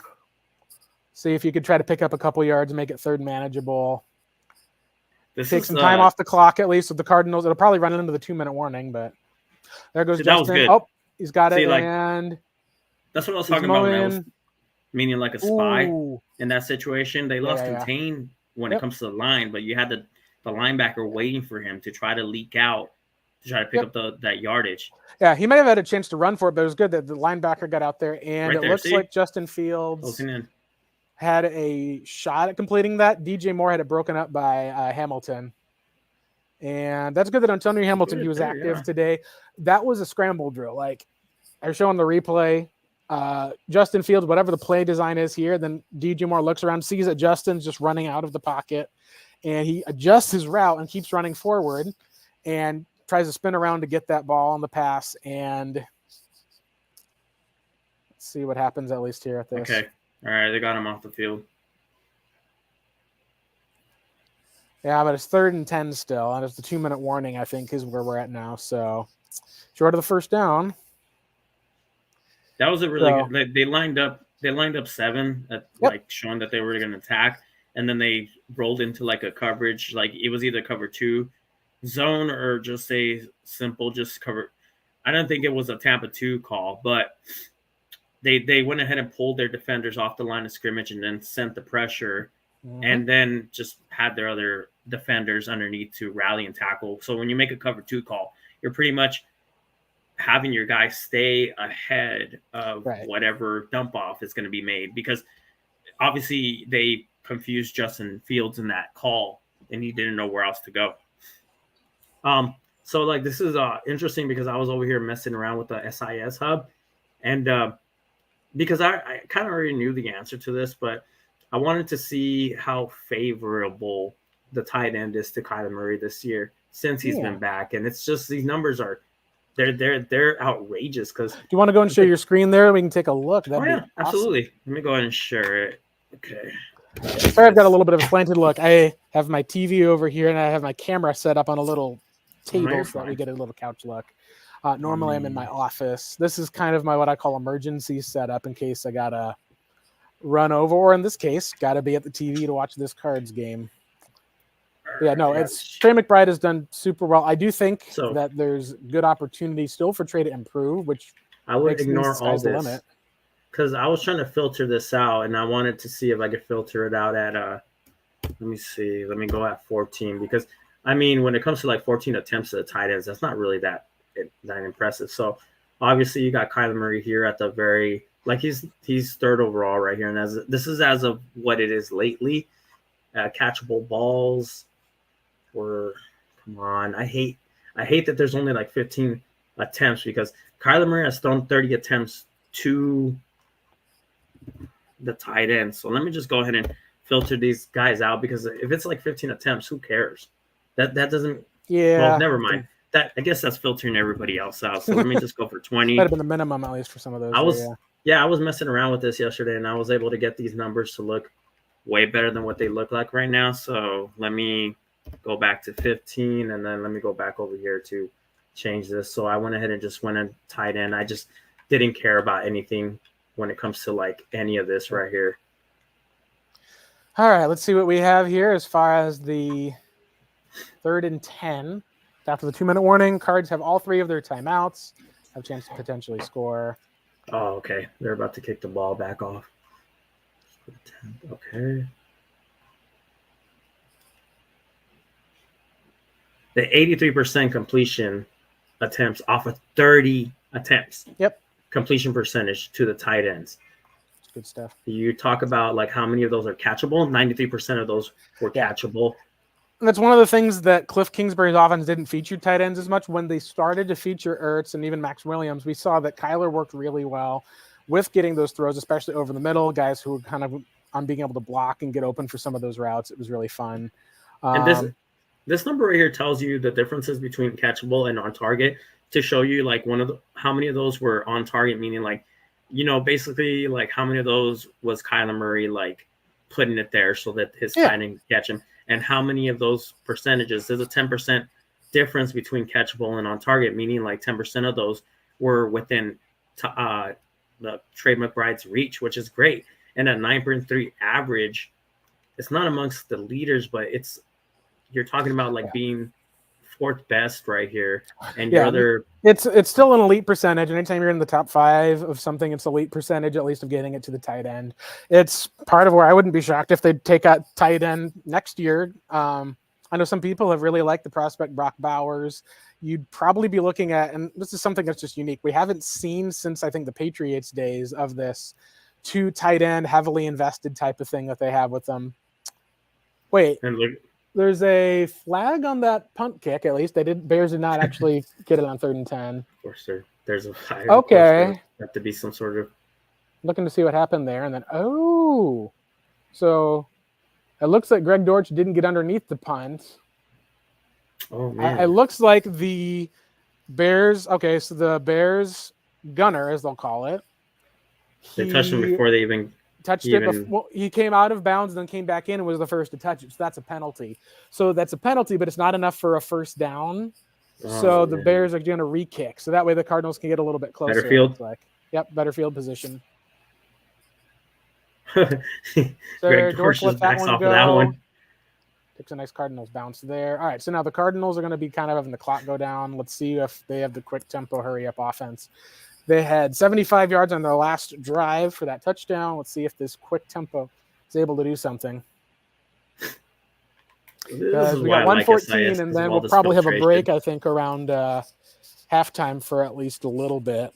We'll probably give our thoughts at least for about a minute or two beforehand. So, absolutely. I can't wait to get to the halftime review over here. But this is why I like this filtration system when it comes to SIS, because like the amount of depth that they have. Oh wait, the game's going. Let's just watch the game first, and then we'll talk about this later. I'll go ahead and bring this back up later. I'll just that way we can Concentrate on the game. Yep. Okay, you got second down. I wonder if they'd go for it on fourth down if they don't get this. Or you got to punt it. You got to punt I would it. try. I would think so, Hey, and too. Mercado, good job. And they're probably, it looks like they're playing a lot of the stuff as far as the hot routes where they're kind of playing back in coverage, so they're leaving the running back there. All right, 3rd. Now here's the thing. The Bears have their timeouts. You don't want to punt the ball back to the Bears and give them another minute to kick like another field goal or something. That would not be good. Nope. This is where the game management ends up being a big deal. Yeah, so right now at least we've got Kyler Murray's got 8 passes for a total of 56 yards. It's about 7 yards per completion, 1 touchdown. Ooh. Yeah, that was a lateral type of play. Glad it went out of bounds, but Kyler, it looked like he was under pressure quickly. It looked like that was supposed to be the design was that you have to use the read man open. Yeah, so the read man was the defensive end. Right, but so he was trying to read him, and of course, as usual, like you have that may be a flag in Arizona. I wonder if they're going to call that. I don't think that's intentional grounding. Oh, he's mad. Yeah, what did they do? I wonder if that penalty flag is for. I'm not sure. I'm not sure if that's going to be a penalty on the.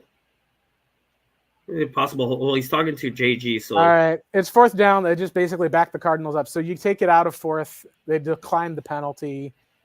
It went from 4th and 3 to 4th and 3, which means you're still probably not going to go for it. But it looked like they were going to run forward. You have, I think it was Montez Sweat was there, plays the zone read right. Kyler just threw it over his head. What are they chanting? I don't know. Guess we'll have to find out, but.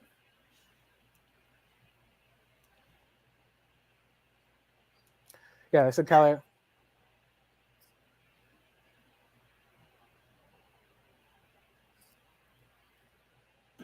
Oh. Out of bounds? Awkward. Yep, it was. It was a backwards pass out of bounds.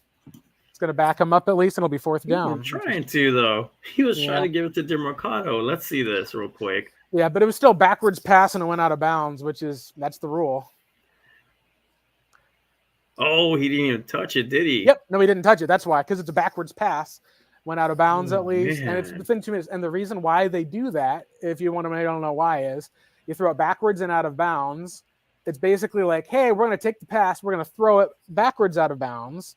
Will back us up at least for the most part, and then we can be able to stop the clock. So the idea behind it is you can't stop the clock at least just doing one of those passes that's just behind the line of scrimmage, because that doesn't give the defense a chance to make a play on the ball or do anything there. So It looks like Rob Jusenia at least is going to be he's a wide receiver the Cardinals called up. He's in there, it looks like, as a gunner. I don't think he'll come in and actually play in the game unless he came in one time earlier, I know, at least with special teams. I made a joke about Rob Chisenia from the Lion King. So the Cardinals' current leader in receiving yards is Elijah Higgins with 2 catches for 17 yards. So Cole Kmet, on the other hand, has 4 catches for 100 yards. So if the Bears get the ball back and have a shot at the see if they extend the lead, or if the Cardinals can get another stop and go into the half with Arizona at least having a chance to get the ball, which will probably be about as good as you can say. Considering the get the stop. Yeah, come on, guys. Let's go into the locker room with the locker room at least get a stop. That'd be great.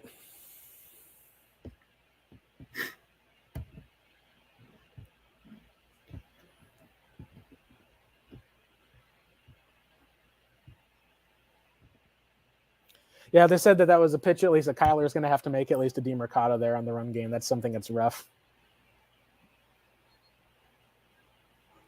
We'll see how aggressive they are and what happens with the next play. Missed play, stop the clock. It looks like that was one of those plays where, and this is part of it, it's not intentional grounding because there's a receiver in the area. So it's kind of one of those give up plays where you're able to live and fight another down. Those are the types of plays that we saw Kyler improve on, of being able to say, hey, you don't want to just like turn it back over to the team or throw it where no one's there out of bounds. Just try to get the ball out of bounds. It's got to get past the line of scrimmage. It's got to be out of bounds. That's something that you got to use at least of being smart with it, or sometimes like just make a smart decision like Justin Fields did there. Overthrow your running back, stop the clock. Smart decision making there. Ooh, you see that There's that a little shift swing to right the before flat, the and yeah. last minute shift? Yeah, Yeah. you had that safety lined up at the line of scrimmage, and he bailed to his Yep. deep half. All right, there's a little bit of a stop right there. Perfect. Back him up. All right, holding at least. That's on Braxton Jones. I do think that the Bears' second first round pick, because they get the Carolina one, I think their second one's going to be a new left tackle. Like, Oh yeah, they I haven't think that their mentioned- defense, while the defense could probably use another playmaker, they signed Montez Sweat. They'll probably keep Jalen Johnson. My guess is that they'll get a new left tackle locked up for a long amount of time, and that's been one of their needs with Tevin Jenkins, I believe, not being out for not being in this game. That's sad. I like Tevin Jenkins as a player.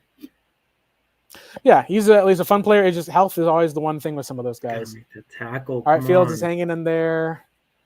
Good job by and Barnes. there's Owen Papo got stiff armed, and that's going to get them back in probably about 5 to 10 yards or so. No, 10 yards, 3rd and 10. So you could have had a chance to pin him in 3rd and 20, see if you can get a sack, try to force a check down here. Cardinals are going to call a timeout, so they have a chance to get the ball back here.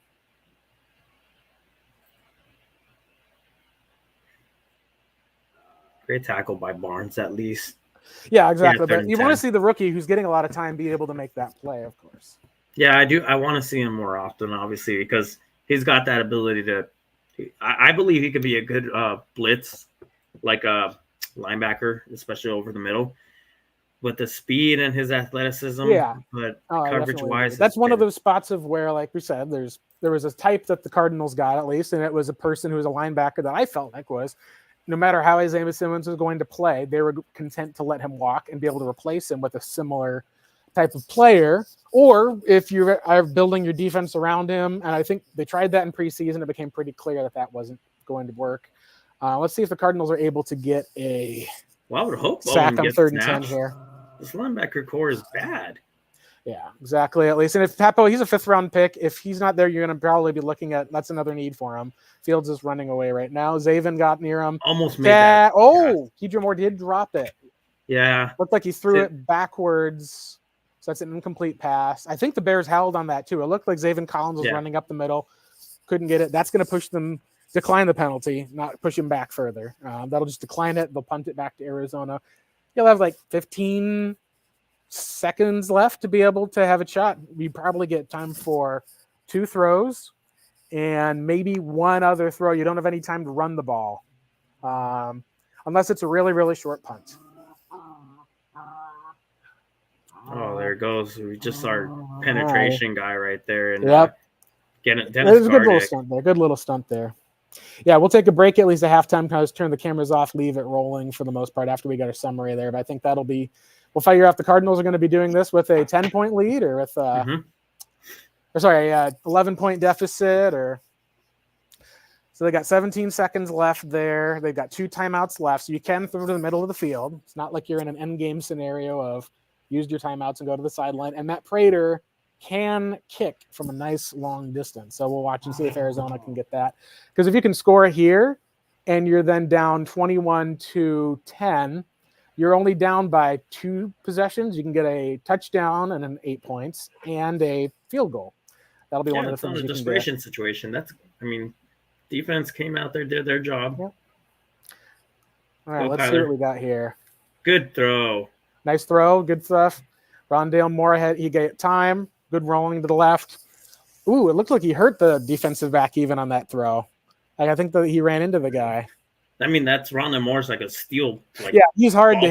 He's a little bowling ball like you're hitting. Yeah, that's Jaquan Brisker at least for that one, the linebacker. And it looked like he led with his head a little bit, hitting into the shoulder pads. Yeah, he learned. That was a shoulder tackle or something, but there's only 8 seconds left. Arizona still needs one more play, probably to the sidelines. I would not kick it from this distance. You don't want to have a run back or have the ball if something happened to it. Bears have another timeout left where something happened from their territory. You got probably just enough time to be able to throw the ball. I would say if you'd want to look for Trey McBride here, see if you can dial up a corner route, get him out of bounds, move the ball about 15 yards downfield, give Prater a chance for it. Oh, my God. Yeah, these defenders learn. They'll learn. I just said it looks like on the screen with the referees. I was wondering, Brisker's walking off the field. We'll see if he comes back in or if he gets checked for concussion symptoms. Might be, we'll see. You never know sometimes with head, if it's shoulder or neck. Sometimes. And that's him making the hit. Yeah. That's him making the hit and getting hurt. Yeah. But the just so announced that the referees originally had charged Arizona with that timeout, but the Bears had the injury, so they took Brisker off, so they charged that timeout to Chicago. Oh, so that means the Cardinals still have 2 timeouts left, which means you can throw it once in the middle of the field, call timeout, throw it again if you got like a quick pass and need to get up there, and then call another timeout to be able to actually kick it. We'll see if they even get that opportunity for the most part. We've got a tough pass rush here. So it's time that we start unleashing them. Yeah, because like they have command. Yeah, and some of it too is you may just be left with a Hail Mary at the end of the half if you don't pick up a at least a first down here. Because you don't want Prater can hit from 60. You don't want to have him attempt it from 75, which is right now kind of be one of the longest field goals ever. If he's going to kick it, they're not even at the logo yet. They're not Prater even. will probably say he can do it. I mean, it's outdoors in Chicago. You'd find out if the wind is at his back. If it's not, then like I would just be ready to throw the Hail Mary here because.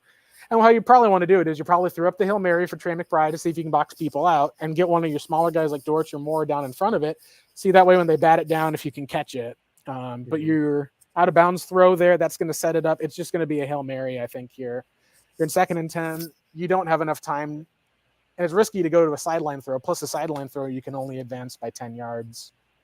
Yeah, Marcos, I think we're looking at a Hail Mary here. We'll see if it's another Hail Mary or if it's going to go into the half at least with the score set, and feel like there was some defense came alive a little bit later than you wanted. Can he even throw it that far? Oh, yeah. Yeah, because remember, you can at least dial up a play where he can be on the run at least for that too. He's going to have to, like roll out and then get to the line and just like, oh boy. I don't know if that's going to work, but I mean, we have to try. Yeah, and see what they do. It almost happened last week with the Bears. The Bears almost got a touchdown out of it if their wide receiver can hold on to the ball. Yeah.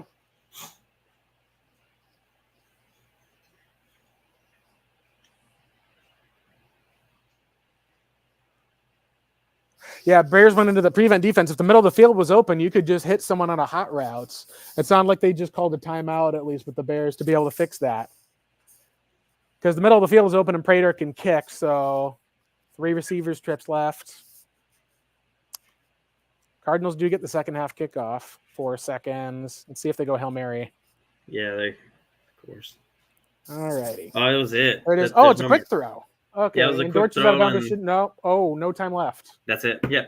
Yeah, I was going to say that they were hoping they could get that out of bounds, get it to the 50-yard line, give Prater a shot at like a 65-yarder. Nope, that ran out of time at least. So just a little too long. That's part of what you said. You got to use that timeout quickly, and they just didn't get it off in enough time, I guess. So it's because of that last play they didn't execute it like they should have. So on that last play when he threw it to I think it was Michael Wilson on an out route. It was already thrown out of bounds, but I'm not sure what they were trying to work with or what they were trying to target there, and that's the one that failed them and kind of cost them the ability to try to do something like throw it down the field. Or someone even just said, Johnny Venerable at least, because he's actually my former co-host on this podcast for a couple of years, said Cardinals don't even have the personnel to run a Hail Mary. Like you'd be heaving it up to Trey McBride. They don't have guys who can get open there fast enough. Like they just kind of they don't even have it because you've got Trey McBride, but you don't have the receivers who are tall enough to be able to get downfield, who are good enough to be able to actually run like a Hail Mary play. You don't have some of the protection that'll be able to move up. So they just tried to run to see if they could give a shot to Prater. Didn't end up working. They have some people Michael Wilson, like they have Elijah Higgins. Even I know he's a tight end, but when it comes to it's difficult to say because even in a Hail Mary situation, you can still have a 6'5" person and their body's all over the place, and it's hard to even catch that. Like comes down to luck a lot of times when it comes to Hail Marys.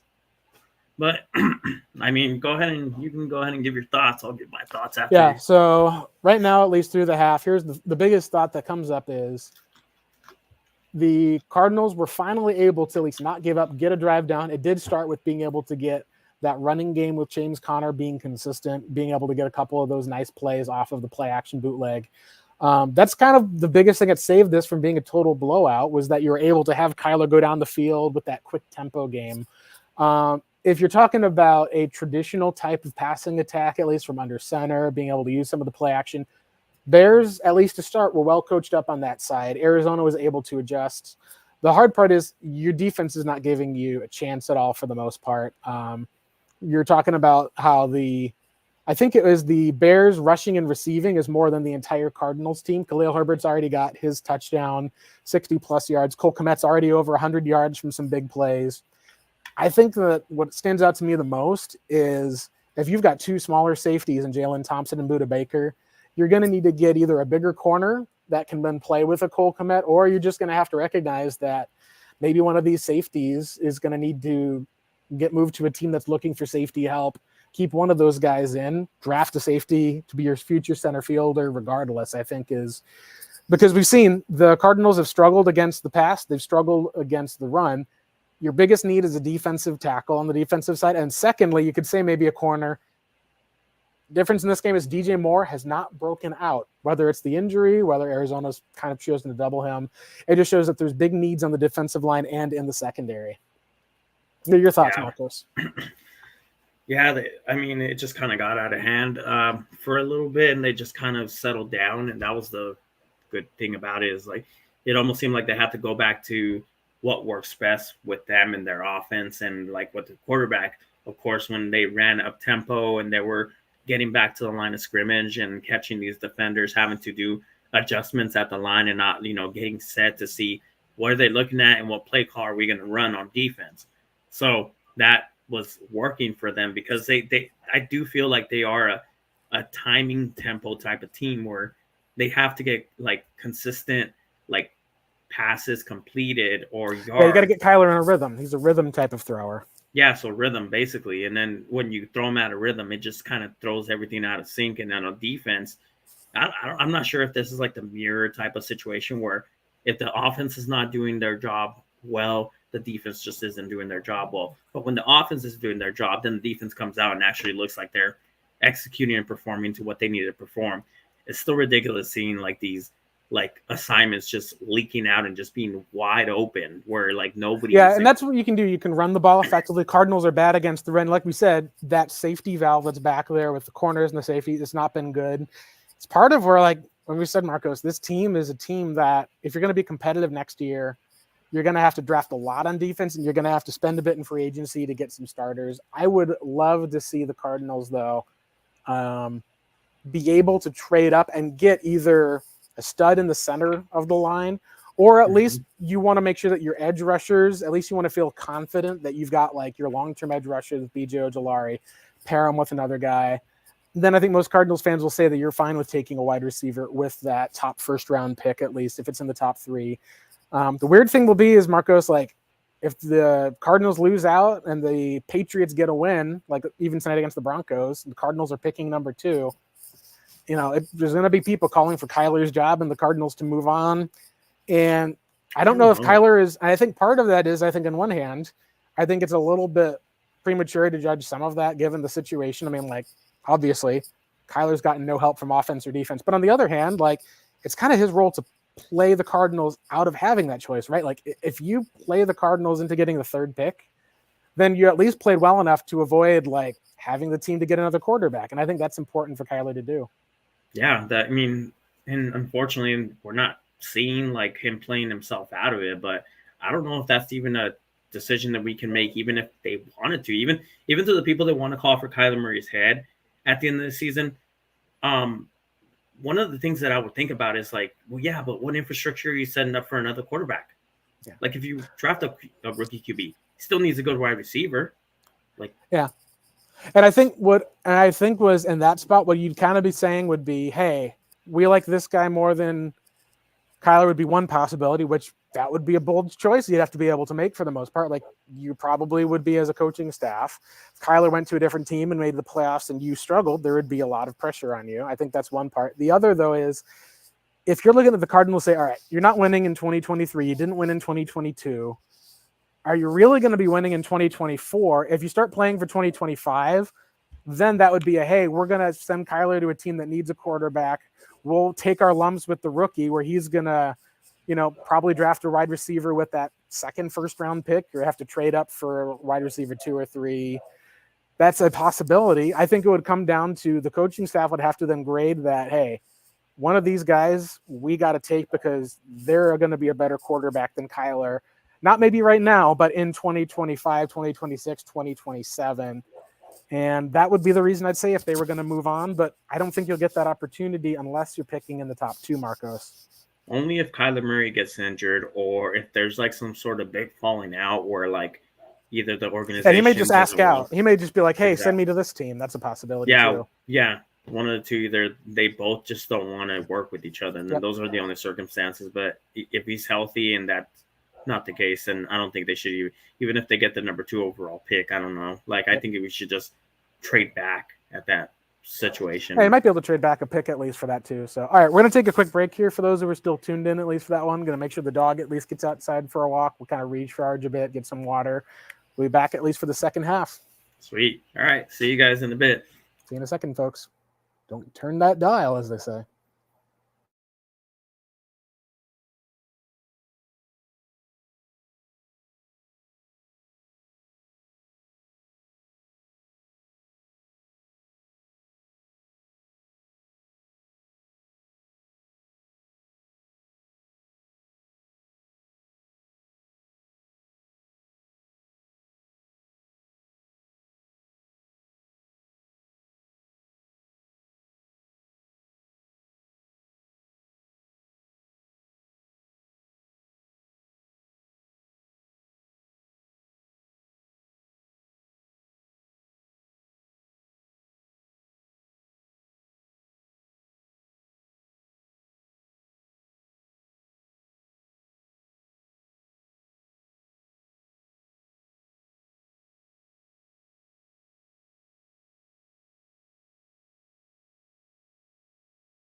All right, guys, I'm back.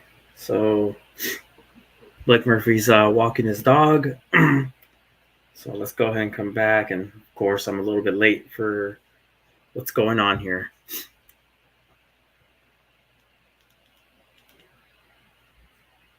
So now they're 3rd and 10. So I assume that the Cardinals had probably that throw to Trey McBride looked like it was a first down. So sorry that if I'm a little bit late on this. Now it's a check down on 3rd and 10. This is you kind of hear this whole like 3rd and give up kind of situation, but the reason why this situation is what it is and whatnot is because the defense is obviously trying to guard the sticks. So when they this typical type of play call on 3rd down, they're trying to stop an offense from being able to get that first down completion. So they're gonna go and put their defenders to kind of sink their coverage so they can make sure that they defend the sticks well and rally and tackle in that situation, which is why you see a lot of dump offs or screen calls on 3rd down or maybe even handoffs. Because you're like, why are they doing that? They're not going to get the first down in that situation. Well, they do that because that's what the defense is giving them. Ooh, okay. So now we got the field goal completion. Sweet.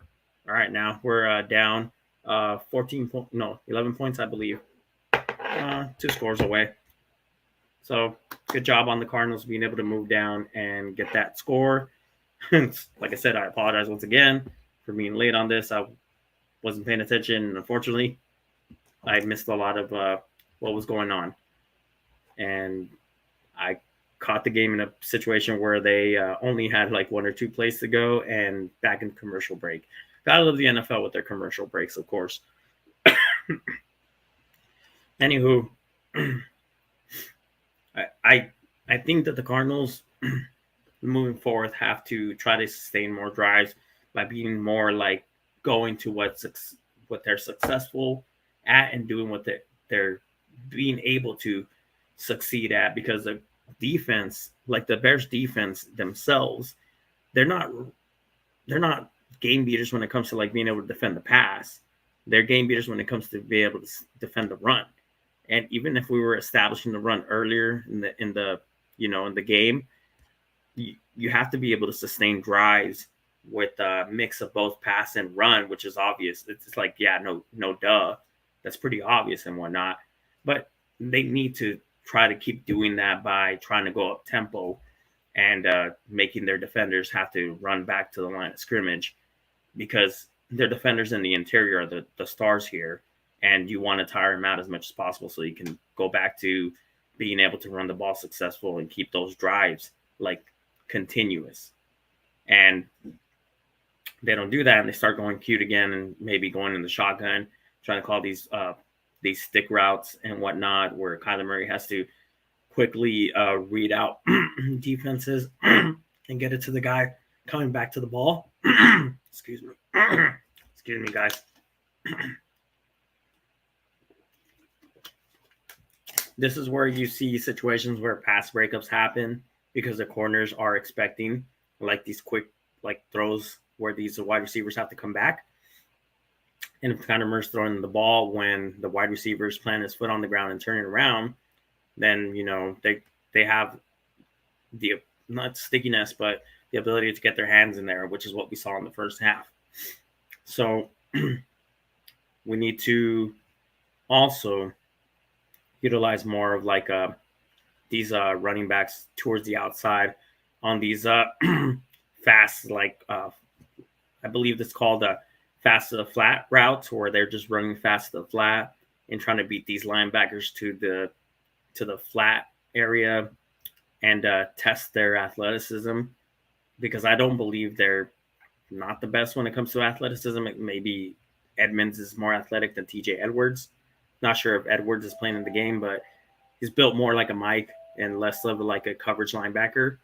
So you want to test those linebackers out in the edge with these running backs who sometimes, I mean, they're not known as being the speediest, but at the very least they have strong bodies and they can run fast enough in a straight line where they can beat these linebackers at the edge. So that can get some yardage out.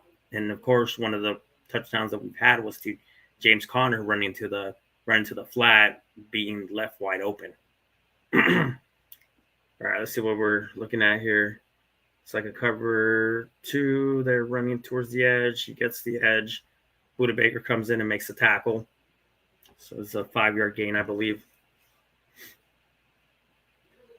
And see, when they get to the third level, that's inexcusable when it comes to a defense, especially for a coach who is supposedly you gave him the job because you thought at least he would be able to bring a better scheme to the defense and whatnot.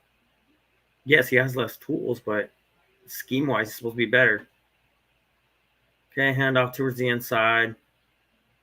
Sure, if that was an inside zone call, probably was. Another 3 yards. So now they're at 3rd and 2, I believe, or 3rd and 1. 3rd and short is what's important here, of course. Yeah, Cole Kmet, I still can't believe those numbers. 4 catches, 107 yards. And that's in 1 half. 1 half. All right, 3rd and 3. Looked like, yeah, looks contained. Loss of contained there. Oh, boy. So, not sure. Not sure if they were trying to show, like, yeah, it looks like they were showing the blitz. And right here, so I get these linebackers are supposed to be like what we're supposed to go towards. But when you have that lack of athleticism, that's what you get. Justin Fields is just more athletic than any person that we have out there, except for Owen Pappoe. But we don't see Pappoe out there very often. Ooh, he's got a lot of time in the pocket. Can't get anybody, though. And he's off. And there's a flag. Most of the time, you could kind of tell that it might, yeah, exactly. Just like the commentator had mentioned, it's a holding call.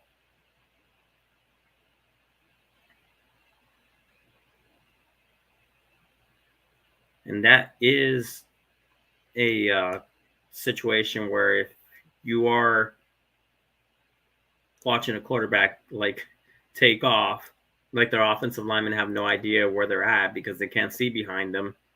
So you see a defender shift, they'll hold. Most of the time they'll get away with it, but it happens. And it's unfortunate because you see a big play get erased like that. It's fortunate for the Cardinals, though. Good on Roy Lopez.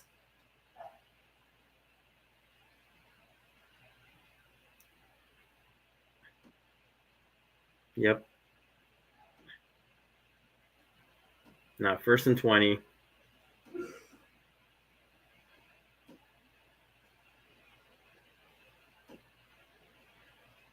These are like drive killers. When you get that, that holding call, there's so much you can do on defense, and there's so much of the offense has to overcome that situation where it's almost like at that point you're like, the sticks are like 20 yards behind us.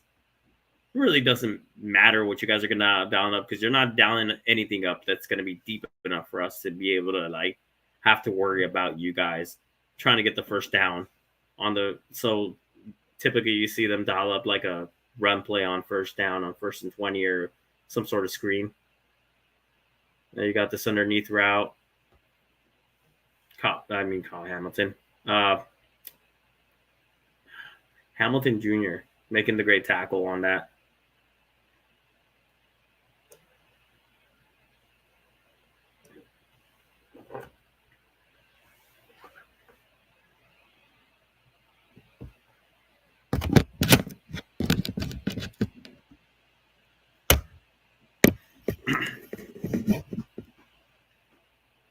All right, we're probably going to see some sort of screenplay being dialed up here.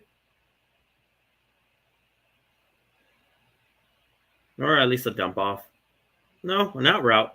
Almost intercepted. That's the reason why you got to be careful. You got to be really careful when it comes to trying to. And I'm sorry if my stream is behind what you guys are watching.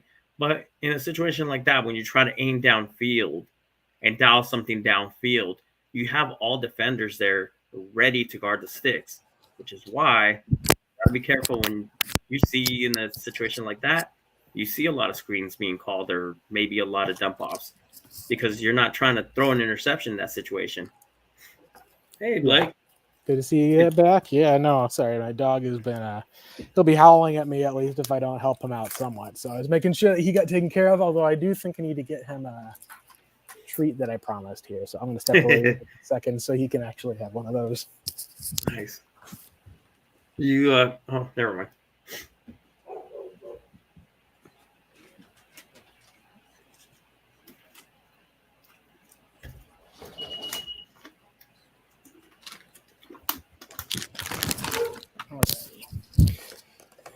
Yeah, Marcos, it was good to see the Cardinals defense be able to get that stop. But again, the biggest thing was holding call. Cardinals drew the holding call. It was unnecessary. Bears just didn't show discipline. They sacrificed what probably would have been at least getting into Cardinals half of the field. It was actually a good showing by Roy Lopez, because Roy Lopez threw his hands up in the air and like as if like, look, I'm not even engaged with the offensive lineman anymore. So that did it, and that was, got to give it to Roy Lopez right there. Drew the call, and holding penalties are a killer because it's 10-yard penalty. Basically ends up including shifting you back to 10 yards. It's not loss of down on the play, but it can be a drive killer because you'll go from either a first down to 2nd and 20 or just being in 3rd and long at least. So it's just making be a drive killer. And that's part of with the Bears offense. And this is one of the areas of coaching discipline I said that I thought they were going to struggle with. We didn't see it at the beginning of the game, but it's led into some of why they've not been able to keep some leads in second half. So sometimes because of just offensive drives where they should put a team away have just stalled. Yeah. And then they try to dial some sort of like an out route on a 3rd and like 16 and whatnot. I almost got intercepted. I was like, trying to explain to the viewers and whatnot, hey, that's why you don't call those, because they're guarding the sticks right there. That's a big risk to take. So when you're mad at the screen, when you see a 3rd and 15 or 3rd and 20 call, and then it's just like a little screenplay or like some sort of dump off, well, because the defense is making sure that they guard everything deep, and then you're forcing the throw underneath, and you pray to God that your guy can make a play and then get that first down. Yep. And that interception that will basically do it. Yeah, that was kind of punted back to Arizona. A lot of fun there. Oh, man. Yeah. Refresh my stream then. Yeah, so we got Kyler Murray at least under center. They're showing at least with the Bears. I know you've got the some pretty strong play at least where I think it's Dexter Gurion, I think at least, is the defensive tackle that they have. And then there's the other defensive tackle, which has been part of why the Bears just have had one of it. Right now, it's the best run defense. Oh, it was Andrew Billings. Yeah, I forgot he was signed by the Bears. He is a long-time first-round pick, I believe. Never lived up to the billing. He's always more of like a 2-down type of player, but he developed over time, became a really strong player overall. And we'll see if the Cardinals can get some tackle. Yeah, number 97 for the Bears. That's one of the big reasons. Like, they've got good defensive linemen. They even got better when Montez Sweat was added because their edge rushing and their maintaining the edge has been a weakness. Kind of turned into a strength for them when he was there. So, he's a there it looks like was a play by it looked like on. I think it's Brisker. It looks like he's back out there at least number 6. He made a play there. It looked like on a little jet sweep to Greg Dortch. Oh boy, I think I'm a play behind. I'm gonna play behind this whole time. Yeah, what down you on now? Because I'm looking at the Cardinals punting. I was on 2nd down, so I'm way behind. Oh, okay. Let me see if I can get to the punting part at least. No, my stream's gonna be behind like that because yeah, it's NFL plus at least there. So yeah, I'm barely watching that jet sweep. Yep.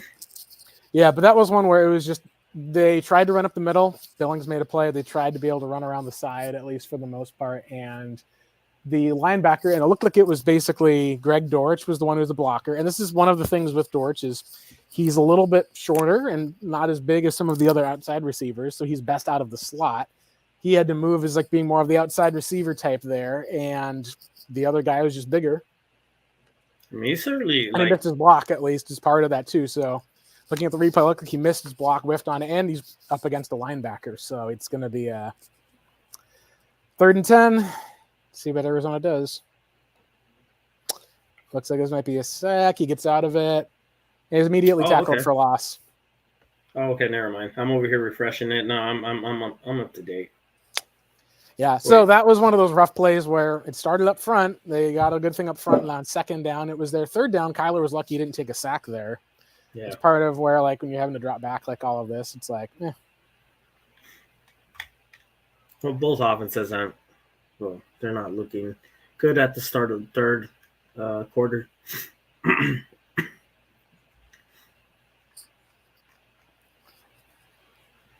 That's a big punt there. Oh, they bounced back toward the Cardinals there. Okay. Okay, so Darren Urban is saying Trenton Gill, 76-yard punt for the Bears in this game. Blake Gillikin just launched a 77-yard punt. They're both in that same direction of the field. So that means that the wind is blowing that way, which means when you want to look for it, right now it's blowing against the Bears in the 3rd quarter. Wind will be blowing against Arizona in that 4th quarter. I do wonder if that's part of, and this again is what happens. Cardinals said, we want the ball 2nd half. Bears get to choose which end of the field. Bears chose the less windy end for their 4th quarter. And that's a good strategic decision. It's part of why it's set up there. Is it's a huge advantage to be able to choose the other team to get the ball and then you to get it the 2nd half because you can make plays and adjust. In fact, the Bears scored and then still get to make that decision is just not a good start for the most part. No. Right now, we've got also Dallas at Miami is another big thing. So it looks like Miami is still winning, but it's still pretty close.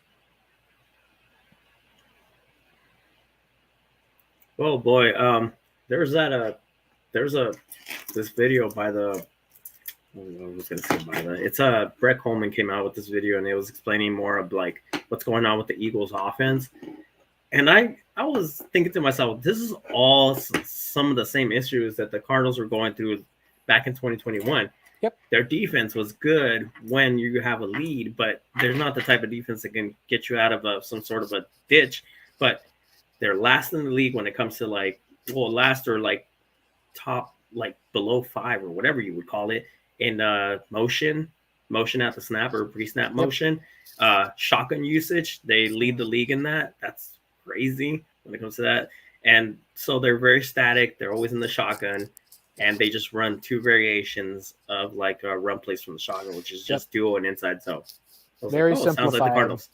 Yep. Yeah, and that was one of the areas of sometimes you get limited with your offense where your teams are on to you, and other times I think you're dictated by the personnel, and other times it's just the coaching that you have sometimes may not be as good where you're basically in the situation that you're in with having to get young coaches or learning how to get plays in on time or having to learn to do other steps. And so it just ends up being a lot simpler.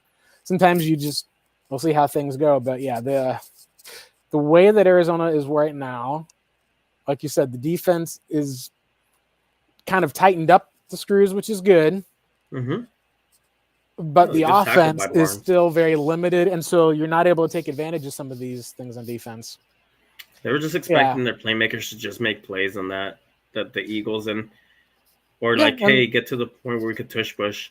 And I noticed when I rewatched some of the Eagles, at least from some of that too, the Eagles had a lot more on 3rd down unique formations that they were able to run or pass out of.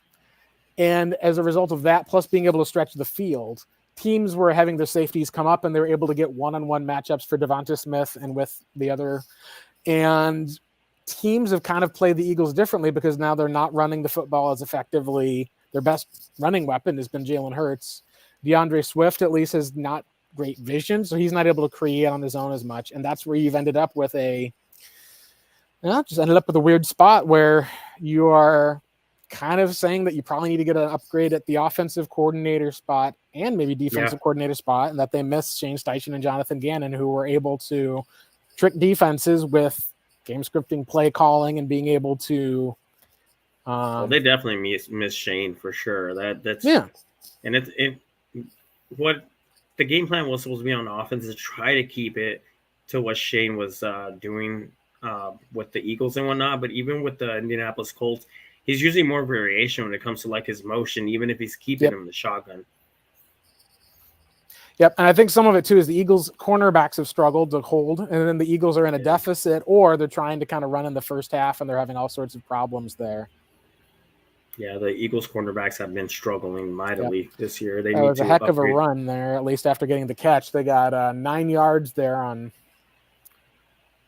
first down there, at least. And that's one of the things, at least we said, is if the Cardinals are going to have a shot in this game, you got to stop the run. I still have not seen Dennis Gardeck as much in this game. I've seen a lot more Jesse Luketa. I'm seeing Luketa quite a bit. All right.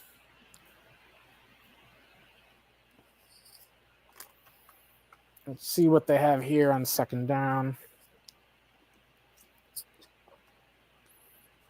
Second and short, I should say. What down are you in? Because I just saw I was on a first down and 10. We're just about to enter second down here. Second and 9, I believe. Oh, boy. There goes Justin Fields. Yeah, that was a little read option right there. Oh, okay. Yeah, Fields kept it. Got a blocker in front of him, was able to pick that up. Get out of bounds in Cardinals territory. This is one of the spots of where you don't even want a field goal in this range, because then you're talking about, instead of it being a field goal and a touchdown to tie, you got to then get 2 touchdowns to be able to get in there. You don't want to have that situation, just because you want to at least have that flexibility of, you don't need to necessarily go for it on 4th and 3 because you have to get in, but you can then have Prater line up and kick it. If they end up getting a field goal here, you're going to be down by 14 points. You're probably going to be going for 2. If you get a touchdown, and you won't be able to rely on your kicker, at least, which has been one of the issues we've seen with Arizona, is giving the ball back to teams in the second half, turning it into some of those blowouts that we've seen.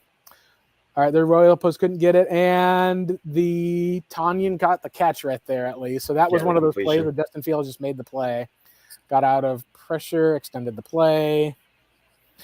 Yeah, he's hard to tackle and get down, and he's gotten a lot better protection the last few weeks, as far as he feels like he's more confident in being able to run around and extend the play, almost like he's understanding the speed of the game a bit better. He's also tough to tackle because of that size. It's part of why he was a first-round pick in the beginning, and why he was a guy who was dominant. I think that Ohio State game where he had 7 touchdowns against Clemson was just monstrous. Yeah, it's crazy. I mean, Khalil Herbert got ripped down. All right, let's see what they can do on second down. I want to see if you can get a stop, because it's still a long field goal from here. So if you can get a sack or something like that, then you'll be good. Well, I'll go ahead and I can't spoil too much for you. I think I'm ahead of you right now, but they did do they had a good play on defense. Oh, good. That was the one with the getting pressure under Fields and having him throw it away, right? Yeah. Cool. George, oh my God, Roy Lopez. Yeah, George Lopez. Yeah, George Lopez. I said George Lopez. Roy Lopez. Sorry. I was thinking of this. I was like, oh, great late night television there. So yeah. No, that was one of the spots. If that was, you hope that you can get the sack there, but at least if you can at least have a spot to get the block here, that's what you're hoping for, to get decent field position. What are they doing here on defense?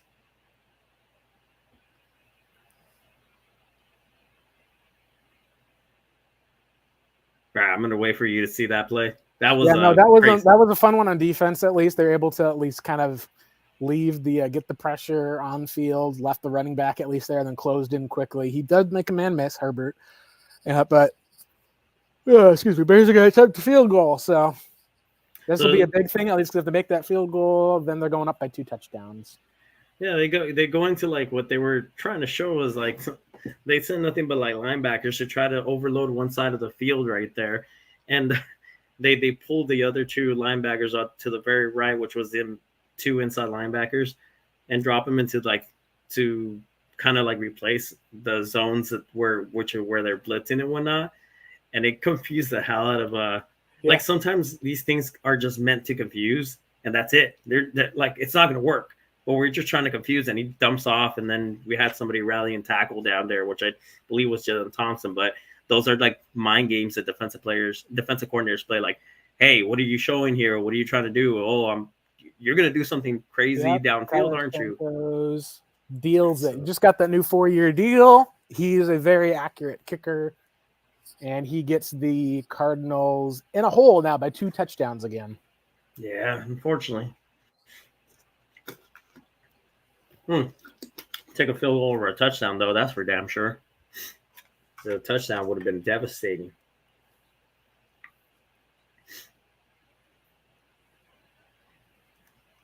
I'm sure after the commercial break, we'll be more synced up and whatnot.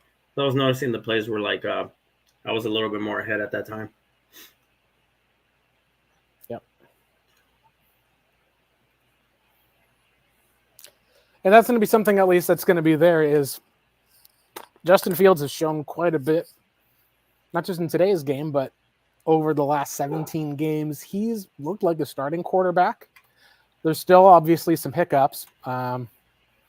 And he got off to a much worse start than Kyler did in a lot of ways. But it's going to be an interesting measure because I do think that they could just say, we're not going to pay Justin Fields. We're going to reset the clock. But if you lose more games next year and you're not really competing, then you're going to be wondering at least what your job security will look like. And that's going to be a tough spot. If the Bears see the Panthers win a game and the Patriots are able to kind of make it to the end of the year with the hardest strength of schedule, then we'll see. But the Bears being in the NFC is going to make that a little tough, I think. Currently, the strength of schedule only differs by 0.004 between Carolina and New England. So it might be that New England could get the number 1 pick, but we need help. And Arizona, they'll get whatever pick ends up at least being there for the most part. They have a 1-game lead off of Washington for the 4th pick. And if they do end up picking 4th, I do wonder at least, or if they pick 3rd, if there's a trade option, because Washington, you got to wonder if they're going to roll with Jacoby Brissett next year, because today Sam Howell was just not able to function. At least it was kind of like when you're watching those bad Jay Cutler years. So I'll be curious to see, because right now the top of the draft, at least, like a lot of teams may not win a game. You've got the Chargers, Tennessee, and Washington all have 4 to 5 wins. And the Cardinals are tied with New England. It's going to be really interesting to see what happens with Arizona. Now, these are also the plays where you want to make sure that you can keep Kyler protected, because you don't want him taking like hits while everything is happening there. Yeah. If I was to give you somewhat of a guess what the Cardinals are ranked when it comes to like yards given up in the air and completions, would you think they would rank in the league? 31st. They're ranked 13th in yards given up thus far. Oh, it's total yards given up thus far. Yeah. But that's because they're so bad against the run that they just run the ball more often on them. Yep. No, yeah, that's right. You're right on that one. So, oh boy, there was a sack of Kyler. That's going to push it back to 3rd and 18. Oh boy, that's what I mean when it comes to like when that line starts getting around him and whatnot. Let's see what the kind of a. Oh, they sent him. No, it wasn't even a blitz. He just got through the line, but so he's dropping back. Oh, he's got Dortch. Nope. No. Yeah, once those linemen start getting in front of him and start like destroying his vision, that's when he just needs to just run out of the pocket and just throw it away. Depends on how your routes go, at least. Yeah, that was the play that you wanted to Greg Dortch. He had the guy that was a little high, but Dortch at least did a great job adjusting, turning back to it. Yeah, he did. But the safety closed on that very quickly and was able to knock the ball free. And that's part of just size is one of those areas. I do think that we need to see more Dortch than what we had, but the Cardinals game, at least right now, is just they're not able to throw the ball downfield. They're not able to do it with not just these receivers, but is just kind of broken. And that's where it's going to lead to a question, because if you're picking in the top 3, it's pretty easy for me to say if you're picking at 1, you probably have your choice of quarterback. You pick at 2, you find out, do you want to trade back from that spot? Do you take a quarterback? Do you even just say, we're going to stay here and take a Marvin Harrison Jr., and then it's pretty much a no-brainer by that 3rd pick?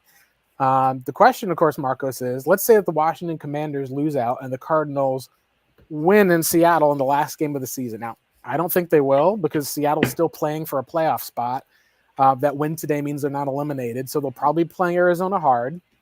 It's just a question of, would you at least then say that if you win a game and the Commanders are picking 3rd and they take a wide receiver in Marvin Harrison Jr., then what do the Cardinals do? Because I think there's a lot of fans are talking about Marv. That's like the name that's out there. But, we talked a lot about Nick Bosa and Quinnen Williams in 2019, and Arizona didn't end up with either of those players. Just probably trade back. I don't know if I pretty much like what we would need in that situation at that position. I know a lot of people are talking about like drafting Joe Alt, maybe getting like that second first round pick, but just get more assets, I guess, at that point. Just trade back and then see if you can get yourself you at least want one of those receivers, first round receivers, with one of those 2 picks. But we also need a defensive tackle. So I'd probably just go with that.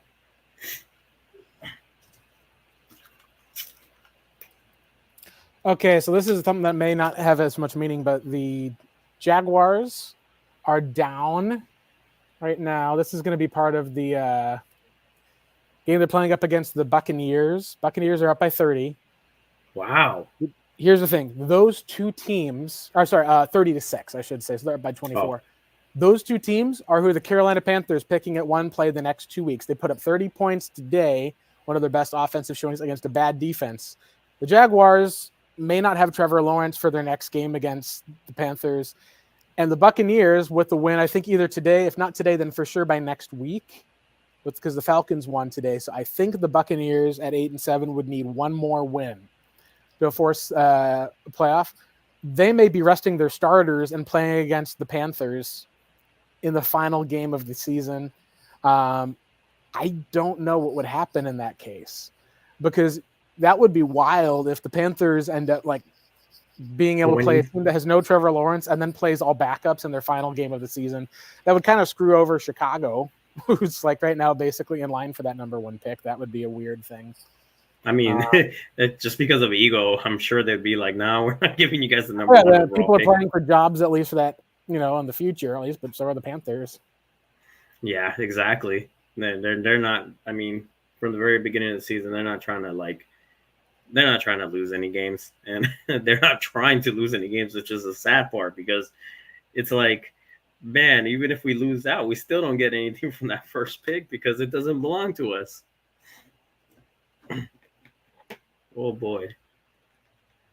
Like I said, what it would feel to be a Panthers fan right now. Probably bad.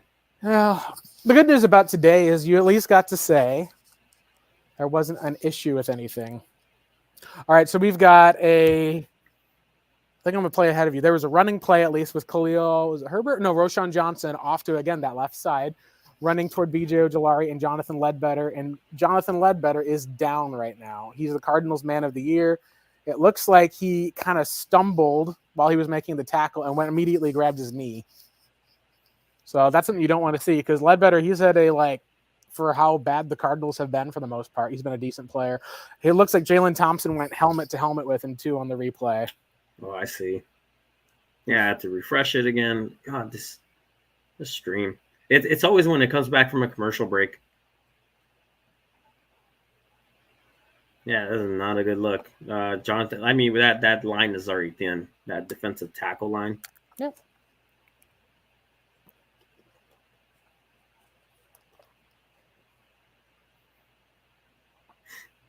Now commercial break. Again, I'm going to be behind the stream. It's just commercials when it comes to like these games. I'm sure, I know it's an injury one, but that probably means he's out for the season, I would assume. You see, sometimes there'll be a player will end up feeling it. You never know how concussion protocol goes. I do want to point out, like earlier this week, it was a bad look. Colts receiver Michael Pittman, for those who don't pay as much attention, he had gotten that huge shot, which knocked, I think it was it Desmond Casey, I think it was, out of the rest of the season he got suspended for. DeMonte Casey, that's it. So basically he just launched himself at him with the shoulder while the receiver's trying to make the catch. Receiver's laying out to make the catch. His head just kind of flies back into his head, very clearly, like was showing concussion symptoms. Cleared the concussion protocols. But a lot of times when you clear the concussion protocols, it doesn't mean that you're good to play. He went on the plane flight and then showed concussion effects after the plane flight, which is like, it's part of the thing is you don't want to fly on a plane when you're concussed. It's not good. Mm-hmm. And we ended up where he was ruled out because of that setback on Saturday. So it just shows, at least when it comes to concussions in the league protocol, every case is going to be a bit different. There's some guys at least who will end up being able to go, but we've seen the league trend more of if a guy does have concussion that suffered, they usually will miss the next week. And I think a big part of that is because we saw last year with Tua Tagovailoa, he got concussed, came back in, at least not just into the next week, but into the game, finished the game, and then Thursday Night Football. And yeah, it looks like Jonathan Ledbetter is being helped off. He is putting very little weight on that foot. That's a rough spot for him, at least, with being the Walter Payton Man of the Year. You were like one of the bright spots on the defense, right? Mm-hmm. I'm still in commercial.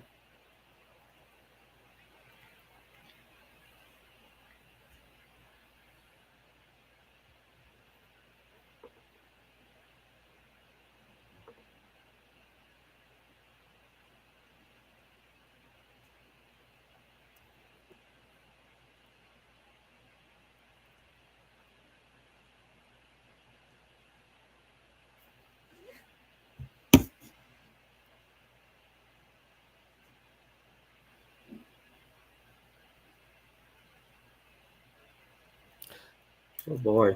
Yeah. Oh yeah. No, this is now the Bears at least have the ball back. It's the fourth quarter at last.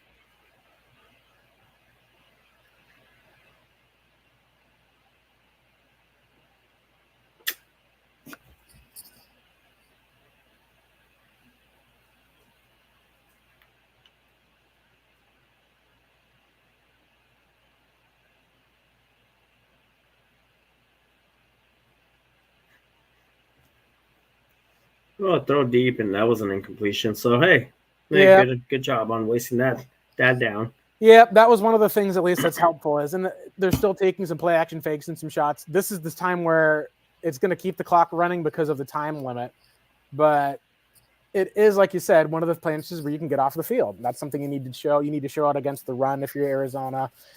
If you get gashed up the middle, like on a play like this, then that's just one of those spots of like, we're just gonna have to kind of like hold your head and say you guys needed to play better at least. And yeah, no, looks like okay. There's a third down look. There's that weird look that they have at least that Nick Rallis ran. Oh, okay. And there's no one up the middle. At least there was no defensive tackle up on the front. They said like two defensive ends over on third and down, pass rushing down. They handed it up the middle.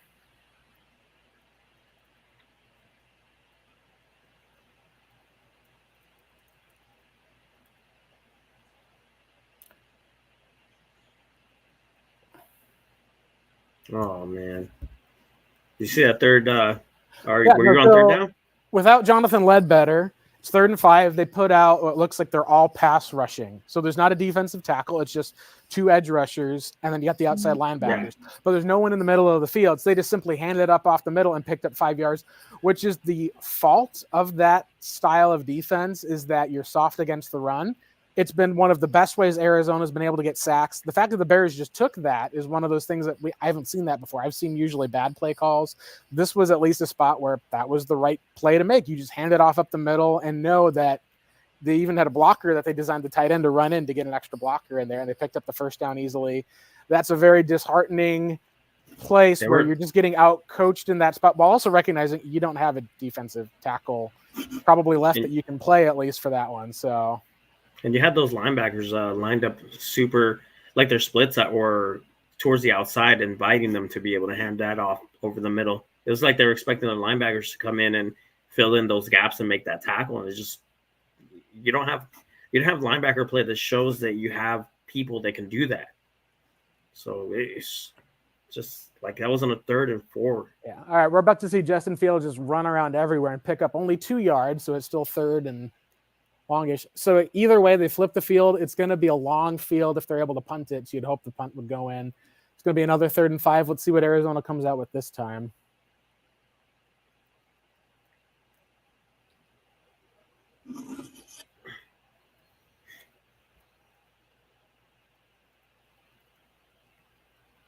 Try to refresh this again.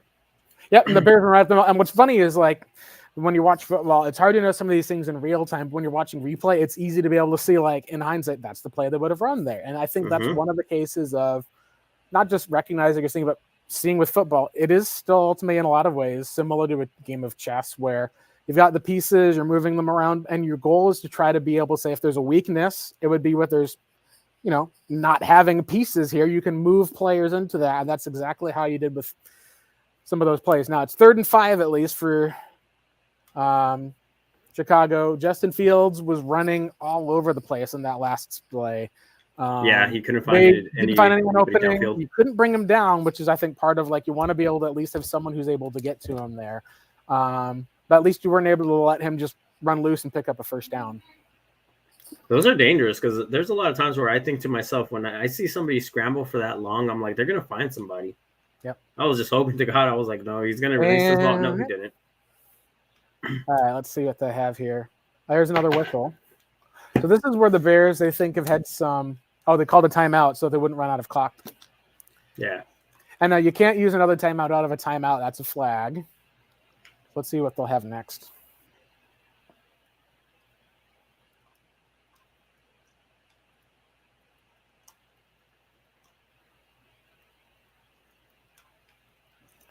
There's going to be a flag, it looks like, I think, on false start Chicago. So it'll be 3rd and 10 versus 3rd and short.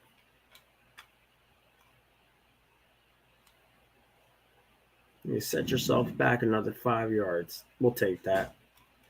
3rd and 10. That changes everything when it comes to, like, play calling and what you can call in the playbook.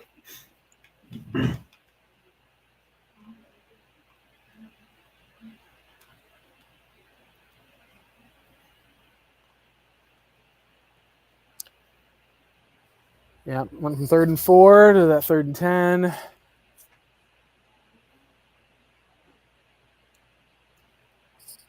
Those are rough looks. Bears have rushed for a season best 237. Oh, boy. Yep. I saw that. Justin Fields just basically tucks it, runs, makes one guy miss. Nobody there with him, picks up not just first down, but picks it up easily, slides at the end of the play. He even kind of talking. They're showing the replay of him kind of talking and smiling, which I like Justin Fields at least. He's just playing, my team. And the Cardinals are now doing that to us, huh? 1st and 10. They've rushed for – Fields is going to rush for 100 yards today, which, of course, that was an easy over to be able to have to pick at least with this rush defense. Just that usual, just like loss of contain. Just that's and again, like it's part of it is, again, we said this was the key to the game for the Bears. Cardinals are bad against the run. They've lost guys to injury. There's even another defensive tackle. That was 33 yards for Fields. Is it when you have two people rushing through the same passing lane or rush lane and whatnot, and the tackle's just able to, like, pin you towards the inside? Like, it's just, I don't understand what's going on with these coaching staffs, both with the Vance Joseph coaching staff and now with the Nick Wallace JG coaching staff. Just that's fundamental football. Like, you cannot lose contain on a quarterback that can scramble, because that's what's going to happen.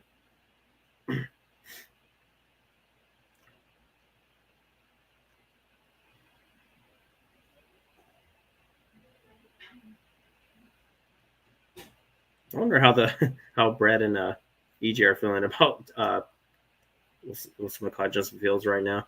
Yeah, even though his numbers in the air aren't that good. Just wait for this next play here, though.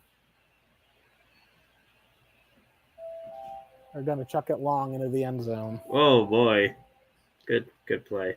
And Jalen Thompson picks it off. And that's slightly underthrown. Like, maybe you didn't see the second man, maybe a little bit more, but either way, that looked like it was going to be a touchdown from that look.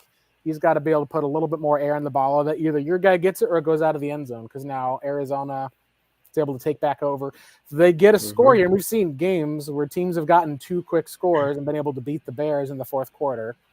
But they had a chance to kind of put Arizona away, even if they got a field goal there. So that's a huge play, at least for Arizona. The problem is you got to actually like make the turnover count. It's the first turnover of the day. And it's definitely like, I mean, not enough on that. We're supposed to throw it more with a higher trajectory, softer touch on it. And that's what happens when you try to beat a team deep and try to go for the end zone and your quarterback isn't able to make the right type of throw. I mean, the receiver was open, just gave our safety a chance to get underneath it, and he made him pay.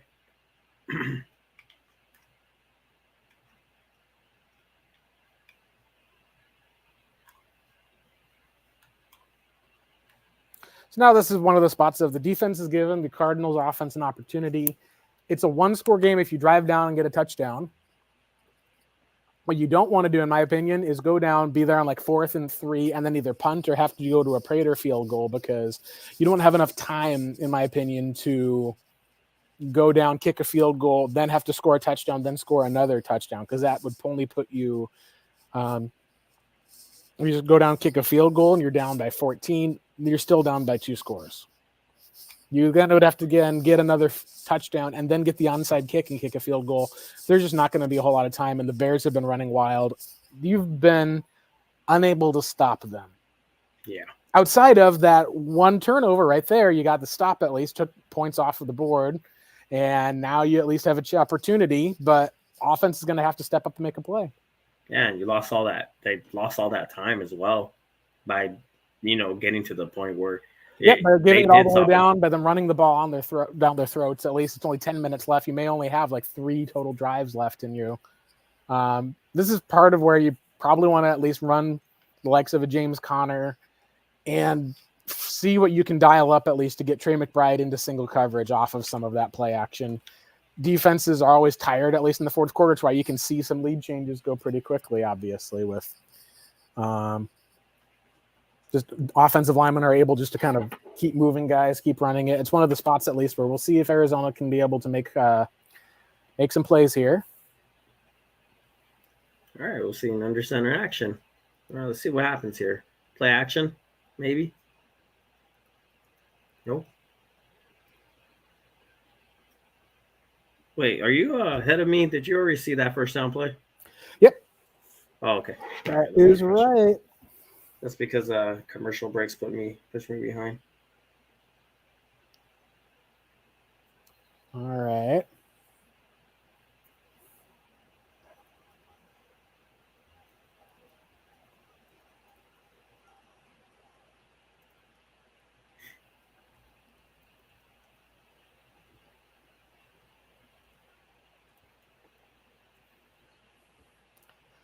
James Conner, at least with a great run down the field there. Oh yeah, that they needed that.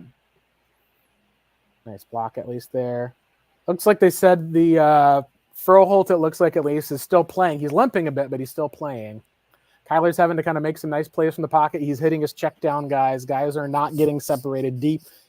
But at least James Conner is still being able to pick up some positive yards. So I think they'll at least be in shot to be able to get into Bears range. Yeah, just trying it over. They're trying to defend deep and trying to take away those deep shots. Right. But and then make Arizona have to do it. And part of the issue, unfortunately, is even with those intermediate shots, you're not seeing as much separation. So we'll see how it goes. And you're not really in a spot where you can really go for it from midfield because the game is over. If the Bears get it 20 yards and a field goal, you're going to have to probably go for it.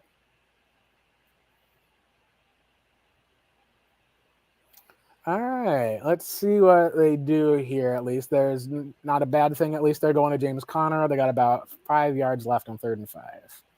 Oh, boy. All right, so I think it's going to be a 3rd and 2.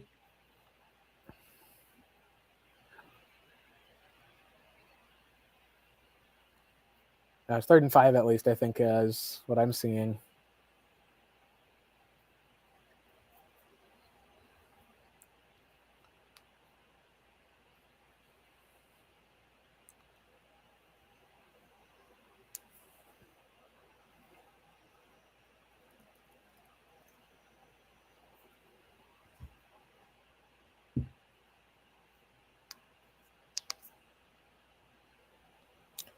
Ooh, Kyler. Ooh, he didn't get the first down. No, he didn't. But Stepped out. I think they go short. for it because it's not 4th and 5 where like it's a lot harder to convert or that they're putting back. I think they go for it in 4th and 2. Let's see what they do. Oh boy, I just realized this is Montez Sweat's second time going after going one-on-one with Paris Johnson in a game. Yep. Yeah, that was one of the things that was funny was like when he got traded, it was like, oh, he gets to play the Cardinals twice and he's not even in the division. I think they've had one time where someone was traded to a team in division. I think they played a team 3 times. The most you can probably ever play a team is 4. They'd be in your division. You played for a different team. Yeah, I think that was the one because the Cardinals played the Panthers first, and then they played the Niners twice. The most you can play is 4 times. You'd play them one more time if you made the playoffs. Would be the other one. Yeah, but that's like the most you could play someone in a season. All right, good. There's the flag. Yeah, they drew the flag on that one. That was good. They interfered with Trey McBride, and that will give Cardinals a first down. So that would have normally gone to Trey McBride. I don't even think it was an overthrow. I wonder if Trey just wasn't able to get into the route. So we'll see. 7 minutes left. At least Cardinals need a touchdown and a stop and another touchdown just to tie it. We'll see if they go for 2 at all. Oh, yeah. I believe that was a ticky-tack one, but yeah, hey, we're going to take whatever we're going to take, right? Not going to complain about that. Nope. Oh, that over the middle throw to McBride. See, that's funny, and I wanted to like kind of get your thoughts on this, but did you hear about what Tom Brady said about the league going softer with these hits, and that it's actually a quarterback's responsibility to not make throws where your receivers are going to be led into hits? Yeah, I thought to myself, like, how are you going to know that? Yeah, well, I think part of it is there's 2 things. One is I completely agree with Brady. There's a thing where you can throw, and I've seen Kyler throw guys where you got a receiver running this way, another defender is coming here, and you throw it behind the receiver so he turns away and doesn't run right into the guy. But at the same time, I've watched Brady throw like hospital balls to guys like that. And that's just like, you're like, come on, Tom, like you're definitely not doing that right. Mm-mm. Oh my goodness. Yeah, Michael Wilson was trying to come back to the ball. Michael Wilson trying to come back to those no PI pass over. You're going to have to watch that next play that pops up here.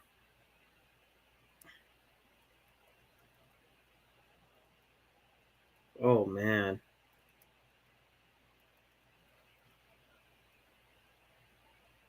So the Michael Wilson one, he wanted a flag. You don't throw a flag for an underthrown ball to get the PI. That's, I think, the right call to make. However, the next play, at least, is awesome where you see Greg Dortch gets the ball in space. Oh, okay, I see. I'm behind. Yeah, just watch with Greg Dortch, at least on that one. Oh, good job by Dortch. He broke it. Going back to the outside. He made the man miss. He's going down, and he picks up the tutty. Which is why, like, I really like how, like... Yeah, he's got great mobility, at least. He's good in the open field. He does everything you kind of want your slot receiver to do, so... On a 38-yard catch and run, basically. Yep.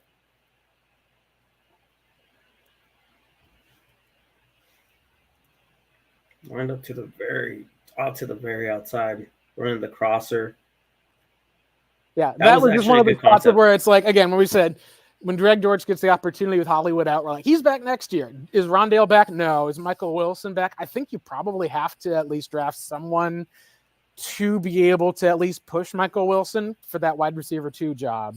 And then you have to get a wide receiver 1 that's going to fit you. But Greg Dortch, line him up in your slot, make him go. I also think that from what we've seen, it's probably not going to be a spot where I think they should bring Hollywood back. But again, Greg Dortch, like, he's going to go down in Cardinals history as he may never be a wide receiver 1 or wide receiver 2. We don't even know if he's going to be a wide receiver 3, but all he does when he gets the ball is just make plays. He makes the most out of it. So just feed the Dortch.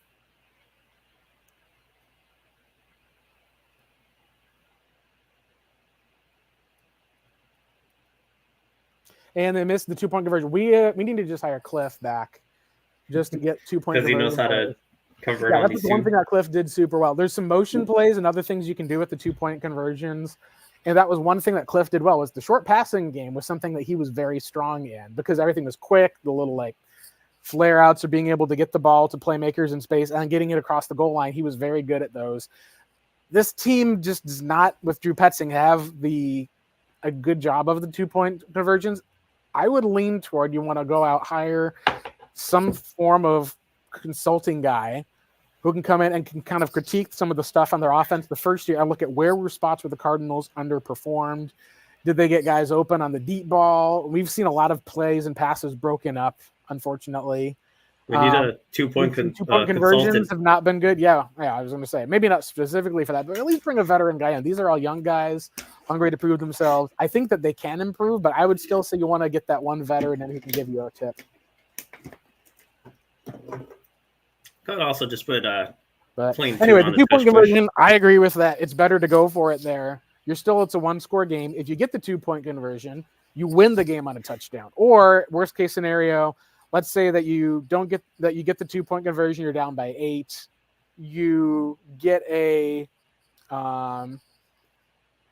you end up with essentially get the ball back, they kick a field goal, you take the ball back over, get a field goal.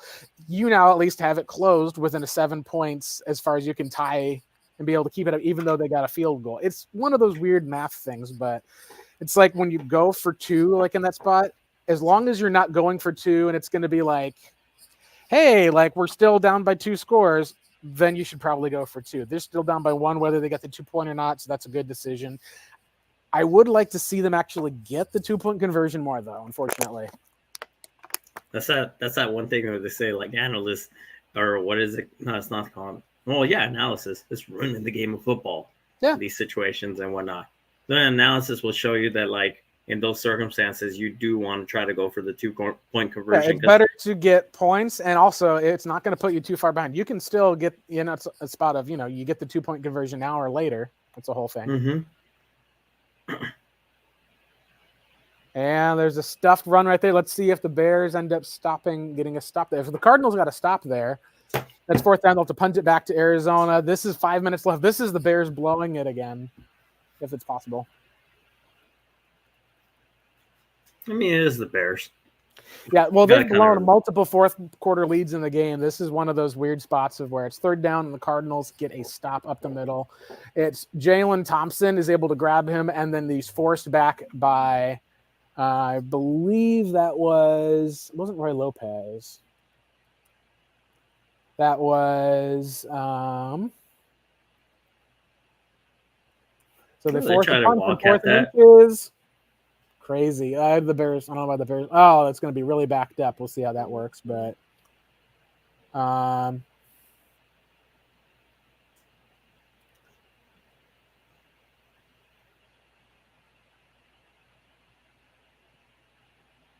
was a good read by Jalen Thompson coming in, making that tackle, like being the first one to touch him. Yep. So that was a Justin Fields was run. I think they said it was a keeper, but no, it was a run from the. They motioned him to the outside. Yeah, they motioned him to the outside, and they had it as a direct snap to Roshan. Oh well, Cardinals did their job on defense. defense. Fired up at least. They got that stop in a key situation. Bears have not done well in key situations this year. And they're punting. Like you're at 4th and inches, you can QB sneak it and use that tush push to at least get the 1st down, and then you got a brand new set of downs. Instead, they punt it. It's just been bad management. So the Bears are gonna Bears. I mean, it means nothing if the Cardinals don't drive down, but so far the offense has been getting their stuff, at least being able to get themselves consistently going. So. Yep. That was a really big punt, at least. That was within the 10-yard line. So let's see what happens, at least. Arizona's going to have to see if they can run some time down on the clock, let Kyler's arm do it. All right, there's at least a decent running play for the most part to Dortch. Now, the other question is, let's see what happens with Arizona as far as timeouts. You've got enough time. You could punt it back to the Bears if you go 3 and out. You would just then have to get another stop there. And Ron Wolfley's talking and says that the wind is pretty significant right now. Oh, that means they have to get closer to try to make that kick if they have to.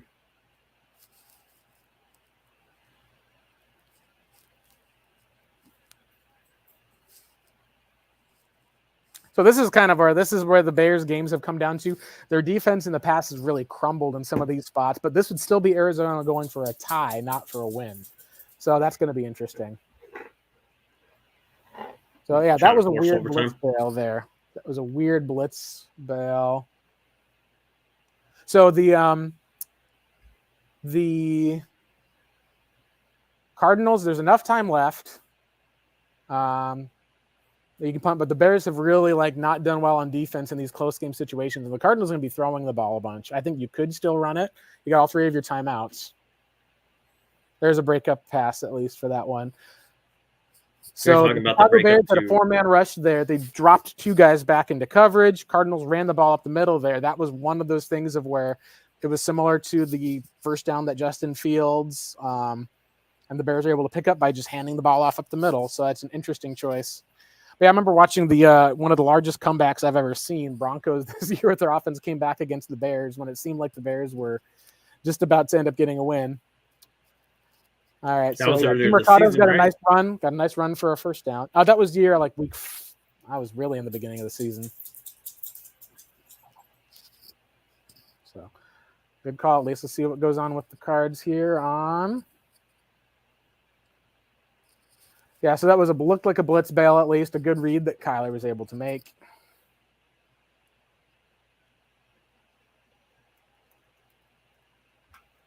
Did you are you on the check down to DeMarcado because there's 2 back-to-back plays. One of them was an incompletion. That's the one I'm on. And then the other one's there, so it's 3rd down and 6 at least. 3rd and 6? Okay. Sweet. We're synced up at least. Yeah.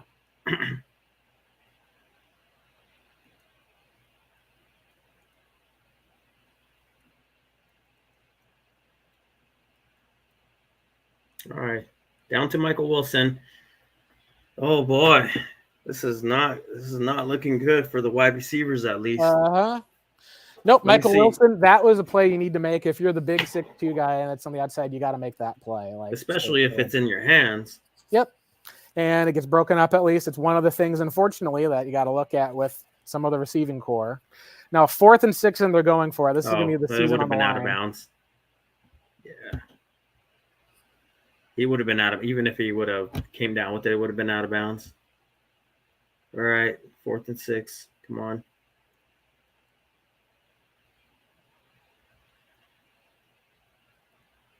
The ball going deep. Oh, boy. Yeah, they went to Dortch. He couldn't fight his way through. Incidental contact they're going to call. There was contact, but they're not calling it. They did not call a flag on that, which I think is going to be controversial. Should you have called a flag? I don't know. It looked like that they were kind of both shoving a little bit back and forth. I think that the biggest thing is Dortch wasn't able to get off of the press, and the ball was just overthrown as a result, because if Dortch had gotten some more separation, he'd have gotten there. Instead, the deep shot just ends up being too far. He fell down on the play, and they didn't call a flag on it, but the Bears will take over, and it's going to need I would blitz everyone up the middle to see if you can force a fumble on Justin Fields, or at least try to push the field goal back, because that's Kyler Murray tried to take a shot, didn't work. Maybe you could say that he should have taken a fourth and quicker, a little bit 4th and shorter. Either way, it just wasn't good enough to be able to get back in the game. And now you're on defense with the Bears are just going to run the ball here, take the clock down. You've got 2 timeouts and the 2-minute warning, so you will get the ball back, but you're already in field goal range. You're going to need to either block that or get 2 of them. And that's been part of the issue for Arizona, I think, unfortunately, has been they haven't been able to do enough on offense this year. I wonder, what would be interesting is what was the play call on that 4th down? What was supposed to be dialed up? That's why, even though I'm looking at this from the and it looks like beginning, they blitzed Kyler for that. It looks like they blitzed Kyler is what it looked like, is that they were bringing a bunch of people. He did have one-on-one coverage outside. But that's a pre-snap, read right there. He already made up his mind he's going outside with that one. That'd be interesting to see, why'd you dial a deep shot on 4th down? Exactly.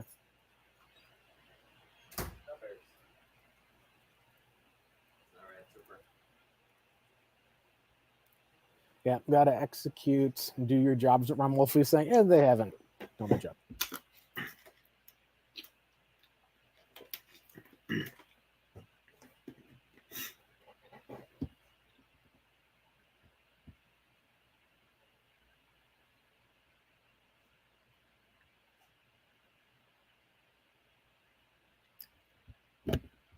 All right, defense, we got to get ourselves a stop with here. how the game has gone so far, Marcos, I feel like you'd say Cardinals defense gets gashed by the run completely. They make some stops and adjustments. The offense is able to pick up the pace a bit. And the Bears just are not able to put Arizona away. But when it came down to it, Cardinals just did not have the receivers able to go with Kyler throwing the ball with drops and with other plays that were made. Just didn't have the horses to be able to get back into the game, unfortunately. So I think this, yeah. But that it's completion, not over, but it's one of those places of like when you're looking at win percentage, it's like 90% Bears victory right now because all they got to do is kick a field goal. They'll be up by 2 scores. Arizona will have to score twice. And that's first down at least right there with that for DJ Moore. That will allow them to run the rest of the clock off. Arizona may get the ball back with like 30 seconds left, but that was a big first down. DJ Moore made the play. That was it right there. Yep, and that's where I think we're going to be talking about, do the Patriots win a game down the stretch? Do the Panthers win a game down the stretch? Because if the Panthers win a game down the stretch, Cardinals will still probably pick third. Yeah, because they're not going to pick ahead of the Panthers, essentially. So then it comes down to, can Kyler Murray do enough to get a win, or the Patriots lose out? Those are your 2 options for Marvin Harrison Jr., because if you pick second, Marcos, you may get too good of an offer where you'd want to trade down or trade back, or you may want to just say that, hey, we can get a first rounder, a second rounder for Kyler, start over at QB. Like, that's where I said I would personally prefer, like, it's a lot simpler if you're picking third, right? Like, we know what's going to happen if they pick third. You don't know what happens if they pick second. Yeah, I'd rather just stay on third, so it's not like so there's no like all these variables that come in and whatnot.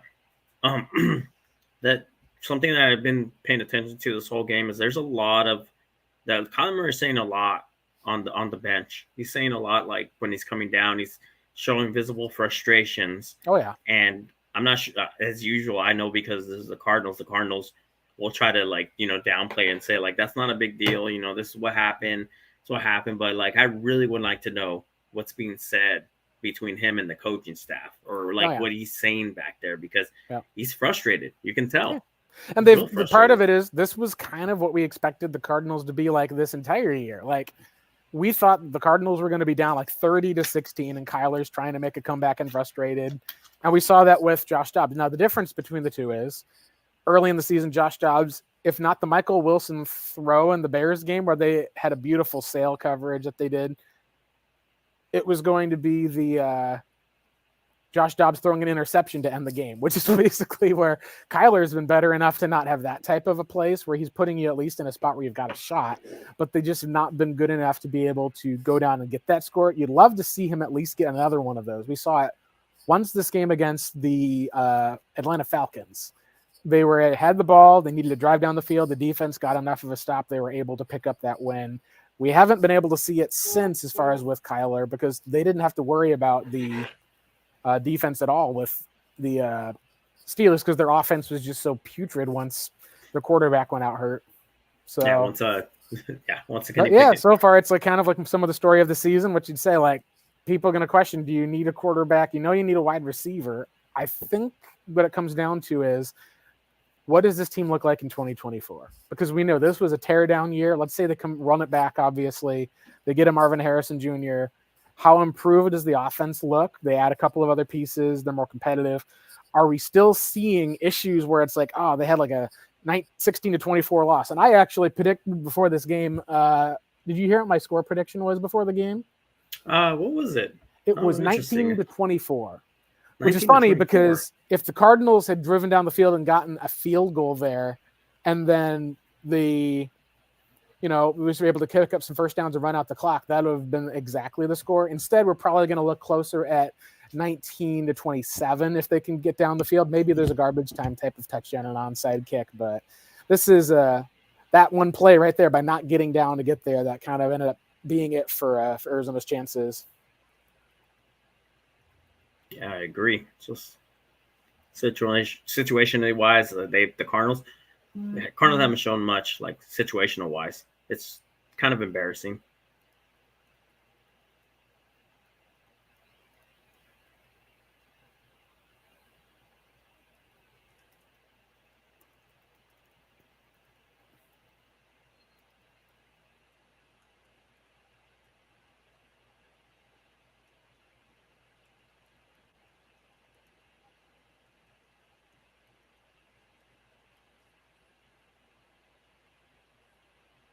I'm seeing a good amount of Cam Thomas.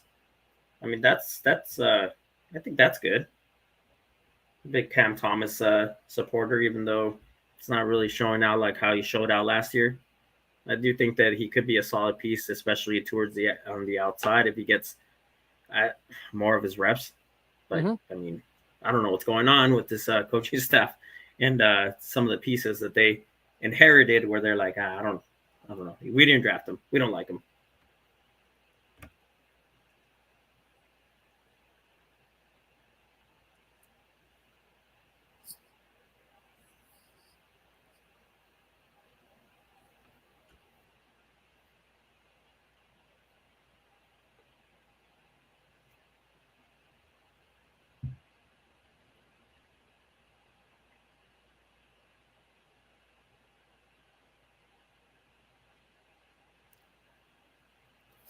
Yep, there it is, 27-16.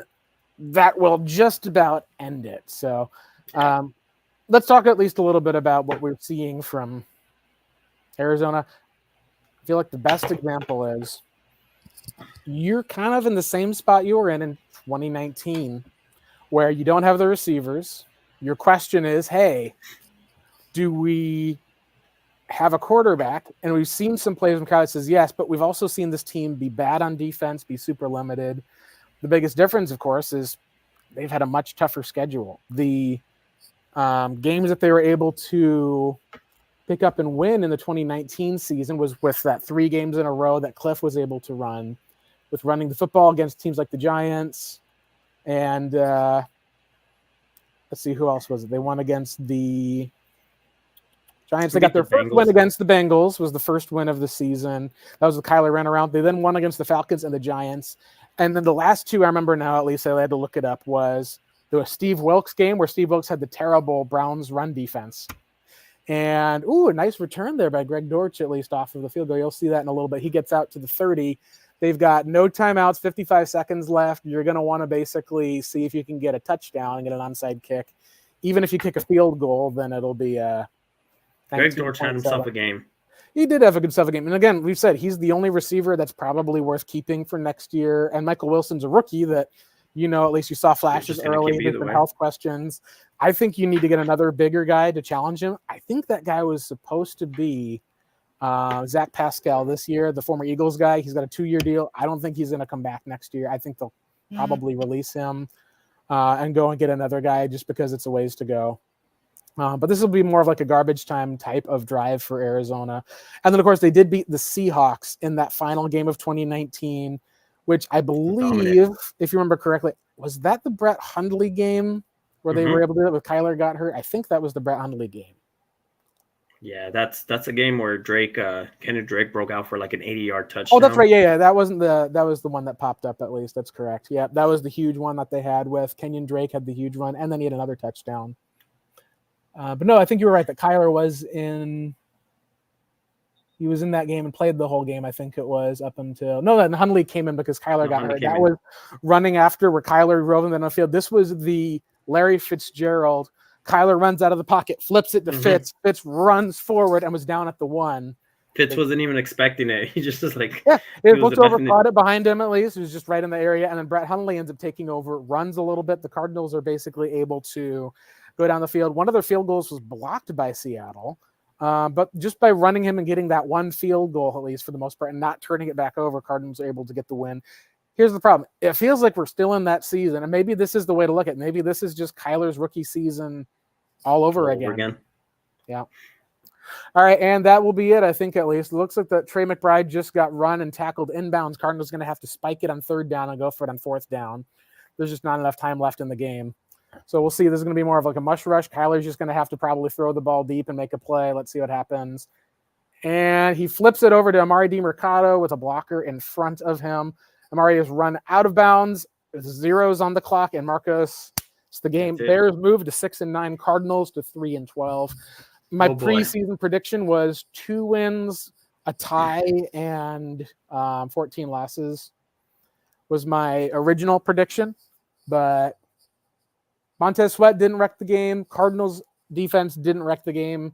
It was essentially a game where the Cardinals, you can say, defense just was not able. It was like watching a Pac-12 game up against an SEC team. It's just like the talent. Like we talk about the talent deficiency and whatnot. We're talking about the Bears that we couldn't even hold ourselves up to when it comes to like talent, when it comes on defense and whatnot. And it's a pretty sad position to be in when that's the case. And I've always been one of those people that hasn't said like, okay, the defense has not been talentless in the past years, but this year it's very hard for me to say that. Even if they have talented players out of position somewhat, with Zayvon Collins still playing at the edge. I mean, you could get more usage out of him at the inside, especially now that Kaiser White is out. So like something here isn't working out. We don't have any studs on the defensive tackle side. We have players that can play very well and they can play well in rotations, but we don't have like that guy that's like, the stud that's anchoring that middle, like those people on the outside. We just have developmental players on the outside. Marco Wilson not being that person that stepped up this year, it sets us back quite a bit, because now we're just hoping that we can either draft somebody that can take a starter position and be that alpha, or we hope that these players develop in the secondary. Our safeties are still looking pretty solid. At least we can hang our hats on that. And I've seen this mentioned today. Someone brought this as a question.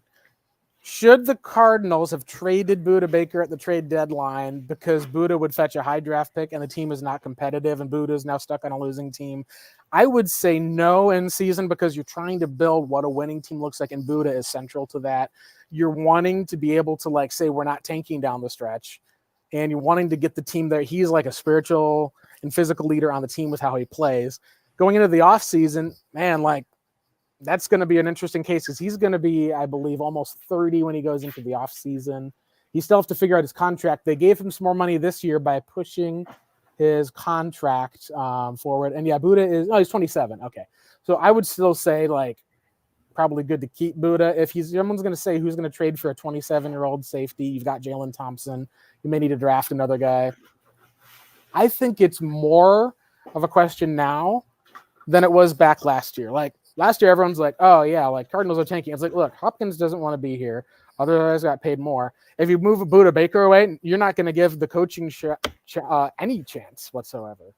So anyway, that's just a thought of what would you say as far as, do you think it would be worth it to, depending on what you think it might be worth, if someone was going to ask to say, hey, is Budda Baker available?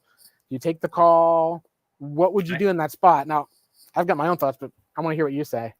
Well, I think, like, because of this organization, how they run things, it's like they already know that they can offer low and then possibly just be like, well, you know what? If you're desperate for like any type of capital and you're in a rebuild situation, let's be real, and possibly your player is not even happy with what this direction he's going with, they would have most of the leverage going in there, and it'd probably be like, would we dream for a first round pick? Yeah, we would, but it probably won't be anything higher than a second, and possibly be like a third round pick for Budda Baker. Do I like that? No, I don't. So it's a tough thing. Like, like if you told me that Monty could get the next Budda Baker with that second round pick, though, with his drafting, and you already have Jalen Thompson as your other starter, like, that's one of the areas where I'd say yes. But like you said, draft could be a crapshoot. You don't know a lot of times how drafts will work out. This is a draft that you'd have to see how good are the safeties in this draft.